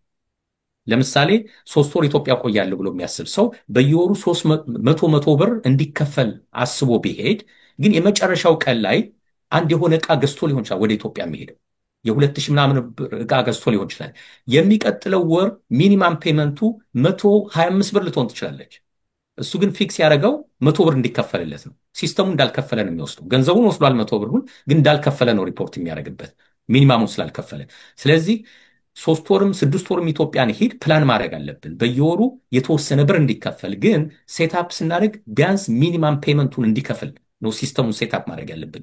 ፊክስድ የተወሰነ ዶላር አማውንት መሆን የለበትም። የመጨረሻው ሌት ፔመንት ላይ የሚታየው ችግር ምንድን ነው? ግዴለሽነት ነው። ግዴለሽነት በጣም ከባድ ነው። በቃ ምን ያመጣሉ የሚል ነገር፣ ይሄ የባህሪ ጉዳይ ነው። ደግሞ ሲስተሙ በዋናነት የሚፈልገው እንደነዚህ አይነት ሰዎችን ነው። እኔ በአጋጣሚ አንድ ሰው አውቃለሁ እንደዛ ብድር የጠየቀ ሰውና በተደጋጋሚ ብዙ ካርዶች ሪፖርት አድርገውበታል ኔጌቲቭ ነገር አልከፈለንም ብለው እና ስራዬ ነው መጠየቅ አለብኝ፣ ባህሪውን ማወቅ አለብኝ። ምክንያቱም ድርጅቴን ማጋለጥ የለብኝም። ነገ የማይከፍል ሰው ጋር ብድር እንዲፈቀድ ለማኔጀሮቼ ማቅረብ አልችልም። እና ምንድነው ችግሩ ብዬ እንጠየቅኩት። ለምንድነው ያልከፈልከው ስለው ብዙዎቹ እኮ ሪፖርት አድርገውብሃል ስለው ምን ያመጣሉ አለኝ። እንዴት አይነት ድፍረት እንደሆነ። ምክንያቱም እኔንም እኮ ነገ እንደዛ ሌለኝ ነው፣ አልከፍልም ምን ታመጣለህ ሌለኝ እኮ ነው እኔንም ማለት ነው። እና እንደዛ አይነት ባህሪዎች በጣም አስቸጋሪ ባህሪዎች ናቸው። ይሄ በየሰፈሮቻችን የምናውቃቸው ሰዎች አሉ። እንደ ግለሰብ መጥተው ከኛ ገንዘብ ይወስዳሉ፣ ግን አይከፍሉንም። አንዳንዶች እንዲያውም አንገት ሰብረው ምንድነው ባህሪያቸው ይቀየራል፣ ልስልስ ይሆናሉ፣ ይቅርታ ጠይቃሉ። አንዳንዶቹ ጭራሽ ያንጓጠጡን ሁሉ ሊሄዱ ይችላሉ ገንዘባችን ወስደው ማለት ነው። እና ተበዳሪ የሆነ ሰው ባህሪውን ማሳመር መቻል አለበት። ጥሩ ካራክተር እንዳለው ማሳየት መቻል አለበት። ሁለተኛው ክሬዲት ስኮር የሚበላሸው በሌት ፔመንት ነው። ሶስተኛው በኮሌክሽን ነው። ኮሌክሽን ያለባቸው ሰዎች ብድር አያገኙም። በተለይ ቢዝነስ ብድር ብዙ ጊዜ አያገኙም። ምክንያቱም ኮሌክሽን ማለት ሁለተኛው ስቴፕ ላይ ደርሰዋል። ከዚህ በፊት የሆነ ብድር ነበረባቸው፣ አልከፈሉም። ባለመክፈላቸው ወደ ኮሌክሽን ተልኮባቸዋል። ኮሌክሽን ካምፓኒውም ጠይቋቸው አልከፍልም ብለዋል። በቃ እነዚህ ሰዎች መክፈል አይፈልጉም ማለት ነው። ስለዚህ እንደዚህ አይነት ባህሪ ያሳዩ ሰዎች ኮሌክሽን ድረስ ሄደው እንኳን ያልከፈሉ ሰዎች ሌላ ብድር፣ የመኪና፣ የቤት፣ ዋቴቨር የቢዝነስ ብድር ሲሄዱ ብድር የማግኘት እድል የላቸውም። በብዙ ባንኮች $1 እንኳን ኮሌክሽን ካለበት ብድር አይሰጠውም። ምክንያቱም ያሰጋል ነው፣ አይከፍለኝም የሚል ፍርሃት ስለሚመጣ ነው። አራተኛው የአይዴንቲቲ ቴፍት ሰለባ የሆኑ ሰዎች። ይሄ አሁን በክሪፕቶ ያለው አይዴንቲቲ ቴፍት አይደለም። እኔ አይዴንቲቲ ቴፍት ሰለባ ሆኛለሁ። ምክንያቱም እኔን መስለው ነው ሰዎችን እየሰረቁ ያሉት፣ ግን እኔ አልተሰረኩም። ባለፈው እኔ ለምኖርበት ካውንቲ ፖሊስም ሪፖርት ያደረግኩ ጊዜ የነገሩኝ እሱን ነው። አንተ እኮ ምንም አልተሰረክም። ስለዚህ ምንድነው አንተ ማድረግ የምትችለው? ህብረተሰቡን ማስተማር ብቻ ነው ያለብህ። የተሰረቁት ሌሎቹ ናቸው። በአንተ ስም ተሰርቀዋል፣ ሌቦች ተጠቅመውብሃል። አንተ ስላልተሰረቅ ዳይሬክት ሰለባው አይደለም። ሌሎቹ ዳይሬክት ሰለባ ስለሆኑ እነሱ ሪፖርት ማድረግ ይችላሉ ተሰርቀናል ብለው። ፖሊስ ይከታተልላቸዋል። አንተ ግን ህብረተሰቡን ነው ማስተማር ያለብህ። ሌላ ምንም ኃላፊነት የለብህም። የአይዴንቲቲ ቴፍት ሰለባ ግን ምንድነው? አንቺን ሆነው በአንቺ ስም መታወቂያ ያወጣሉ፣ ሄደው በአንቺ ስም ብድር ይወስዳሉ። ክሬዲት ካርድ ያወጣሉ፣ ፐርሰናል ሎን ይወስዳሉ። በአንቺ ስም መውጣቱን እንኳን አታውቂም። ይሄ አኑዋል ክሬዲት ሪፖርት ላይ ምናምን ገብተው ቼክ ካላደረጉ በቀር በአንቺ ስም መውጣቱን እንኳን አያውቁም። ቅድም መጀመሪያ ራሴን ሳስተዋውቅ በፈቀድሽልኝ ጊዜ ማራኪ ፋይናንስ .com የምትባል ዌብሳይት አለችን። እዛ ላይ ገብተው ሪፖርታቸውን ማውጣት ይችላሉ። ሊንክን ያመጣ ነው እኛ። አኑዋል ክሬዲት ሪፖርት .com የሚባል ዌብሳይት አለ። ከዛ ጋር ሊንክ አስቀምጠናል። እዛ ላይ ገብቶ ማንኛውም አሜሪካ የሚኖር ሰው በአመት ከ3ቱ ክሬዲት ቢሮዎች ከትራንስዩኒየን፣ ኢኩፋክስ እና ኤክስፒሪያን ከሚባሉት አንድ ጊዜ በየአመቱ መውሰድ ይችላሉ። እዛ ላይ ገብተን ሞኒተር ማናደርግ ከሆነ በስማችን የወጣ ክሬዲት ካርድ፣ በስማችን የወጣ ፐርሰናል ሊኖር ይችላል ብለን ተጠራጥረን በየ3 ወሩ በየ6 ወሩ ቼክ ካላደረግ ነው በቀር የሆነ ቦታ ላይ የሆነ ሰው በስማችን ካርድ አውጥቷል። ደግሞ ያ ሰው አይከፍልም። መቼም የዋህ ሌባ ካልሆነ በቀር አይከፍልልንም። ስለዚህ ምን ይሆናል? ያ ባንክ እውነት እኛ መስለነው ስለሆነ ያበደረን፣ እኛ ደግሞ በየወሩ ማንከፍል ከሆነ በዚህ ሶሻል ሴኩሪቲ ብድሬን የወሰደብኝ ሰው አልከፈለኝም ብሎ ለክሬዲት ቢሮ ሪፖርት ያደርጋል። ስኮራችን እየቀነሰ ይሄዳል። ከዚህ በፊት አንድ ሰው አውቃለሁ፣ እንደዛ ብዙ ብር የተሰረቀች እንደዚህ አይነት ብድር አለ ስትባል የደነገጠች ማለት ነው። የለም አታውቅም እንደዚህ አይነት ብድር እንዳላት፣ ግን ሳምበዲ ነው በስሙ ያወጣባት ማለት ነውና እሱ ደግሞ ክሬዲታችን በጣም ይጎዳዋል እና ጥንቃቄ ያስፈልገዋል። አምስተኛው የካርድ አጠቃቀም አለማወቅ ነው። ብዙ ሰዎች ክሬዲታቸው የሚጎዳው መቼ ነው ክሬዲት ካርድ የምጠቀመው፣ መቼ ነው ዴቢት ካርድ የምጠቀመው የሚለውን ብዙ ሰው አያውቀው። ይሄን ካለን ጊዜ አንጻር ሌላ ጊዜ አነሳዋለሁ። የተወሰኑ መመሪያዎች አሉ፣ ፕሪንሲፕሎች። መቼ ነው ካርድ መጠቀም ያለብኝ፣ መቼ ነው ካሽ መጠቀም አለብኝ የሚለው። የመጨረሻው ባንክራፕሲ ነው። ባንክራፕሲ ፋይል ያደረጉ ሰዎች ክሬዲታቸውን በጣም ይጎደዋል። ይሄ ማለት ምንድን ነው? ባንክራፕሲ ፋይል ሲደረግ በቃ ተስፋ የቆረጠ ሰው ነው ማለት ነው።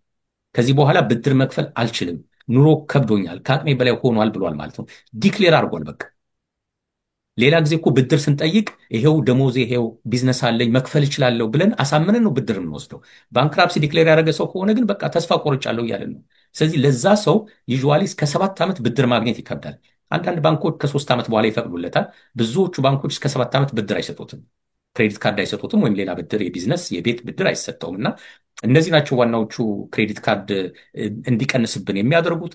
በተለይ ተማሪዎች ብድር በ100 ፖይንት ቀንሷል ተብሏል። በሚቀጥሉት 3 ወራት ደግሞ በከፍተኛ ሁኔታ ይቀንሳል። ካሁኑ የትምህርት ቤት ብድር መክፈል ያልጀመሩ ተማሪዎች ካሉ፣ የትምህርት ቤት ብድር የወሰዱ ሰዎች ማለት ነው፣ ቶሎ ቢጀምሩ ጥሩ ነው፣ ክሬዲታቸው ሳይጎዳባቸው። የዛሬው አንድ ለመንገድ ይሄን ይመስላል። እጅግ በጣም ጠቃሚ ነው። እንደምታውቀው ሁሌም እኔ የምጨቀጭቅህ ቶፒክ ነው የክሬዲት ታሪክ። በጣም እጅግ በጣም ጠቃሚ ነው ለእኛ ኮሚኒቲ። በየጊዜው ራሱ ብታስተምር የማይሰለችና እጅግ በጣም ጠቃሚ ነው። እኔ ሁልጊዜ እንደምለው የነቃ ሀገር ነው የመጣ ነው፣ የነቃ ሲስተም ያለበት ሀገር ነው እና የነቃ ሀገር የነቃ ሲስተም ያለበት ውስጥ ማንቀላፋት ዋጋ ያስከፍላል። ወይም ከክሬዲት ካርዱ እኔ አሁን የማውቃቸው ሰዎች ነበሩ ክሬዲት ካርድ በፍጹም 10 ዓመት ኖረው የሌላቸው። ይሄም አይጠቅምም አንተ እንዳስተማርከን። ከሲስተሙ ውጪ መሆን አይቻልም። ላይክ እንደ ትልቅ እንደ ጀብዱ ነገር ሲኩራሩበት ሁላ የምሰማቸው ሰዎች አሉ። እኔ እኮ ብድር የሚባል ነገር የለብኝም የሚል ይሄም ራሱ አንድ አለማወቅ ነውና ማወቅ እጅግ በጣም ጠቃሚ ነው። ለመሻሻል ሊመጣ ነውና ግዴታ መቆፈር ላባችን ጣብ ማለት የለበትም። ሲስተሙ ባዘጋጀልን መንገድ አንተ እንደምትለው ገንዘባችን እየተገላበጠ ሲስተሙን እየተማርን ህልማችንን ማሳካት እንችላለን ለማለት ነው የምፈልገው። ከአጭበርባሪዎች በተለይ በተደጋጋሚ እንዳነሳ ነው ተጠንቀቁ። ከክሪፕቶ ከረንሲ በአቶ አብነት በማስመሰልም በእኔ ደግሞ በካናዳ ፕሮሰስ ተጠንቀቁ። እኔ በፍጹም ከማንም ሰው ገንዘብ ተቀብዬ ማላቅም፣ የገንዘብ ነገር ራሱ አውርቼ ማላቅም በፍጹም እና እዚህ ጋር ያለውት ኢንፎርሜሽን ለመስጠትና እንግዳዎችን አቅርበን ባለሙያዎችን ለእናንተ ለማድረስ ነው። ሌላ ነገር የለውም። ይሄንን እንድታውቁ ፈልጋለሁ። አቶ አብነት እጅግ በጣም ነው የማመሰግነው። 5 ደቂቃ የተቀመጥን አልመሰለኝም። ኢንጆይን ያደረኩትኝ የዛሬውን ፕሮግራም ተመልካቾች እስከ መጨረሻ አብራችሁን የዘለቃችሁ እጅግ በጣም አመሰግናችኋለሁ። እናመሰግናችኋለን። እስቲ በኮመንት ሴክሽን እስከ መጨረሻ አይቻለሁ እያላችሁ ጻፉልን ለማለት ፈልጋለሁ። በእኔ በኩልም ጨርሻለሁ። በድጋሚ እስከምንገናኝ እንግዲህ በጣም ነው የምጓጓው። በተለይ ደግሞ የእነዚህ የሁለት ጓደኛሞች ፓወርፉል ሰዎች መጨረሻቸው ምንድን ሆነ የሚለው በሳምንት የምናይ ይመስለኛል። ተመልካቾቻችን እናንተስ ሳምንቱን እንዴት አሳለፋችሁ? ዜናውንስ እንዴት ተመለከታችሁ? አንዳንድ ሰዎች ትንተናውን እስከምንሰማ የአቶ አብነትን ፕሮግራማችሁን አይ ካን ዌት እነዚህ ሰዎች እኮ ተጣሉልሽ፣ አንዳንዱ በቢዝነስ ሆነ ብለው ቴስላን ለማሳደግ ነው የሚል ኮንስፓይረሲ ነገርም የጻፉልን አሉ። በሚቀጥለው ሳምንትም በድጋሚ እናየዋለን ለማለት ፈልጋለሁ። ጨርሻለሁ በእኔ በኩል። አቶ አብነት ይቀረካል? እኔም ጨርሻለሁ። የሰማነውን በልቦናችን ያሳድርልን። መልካም ተመልካቾቻችን፣ በሌላ ዝግጅት እስከምንገናኝ ድረስ የዛሬ ዝግጅት ይህንን ይመስል ነበረ። ሀሳብ አስተያየታችሁን ማስቀመጥ አትርሱ። ቸር ቆዩት።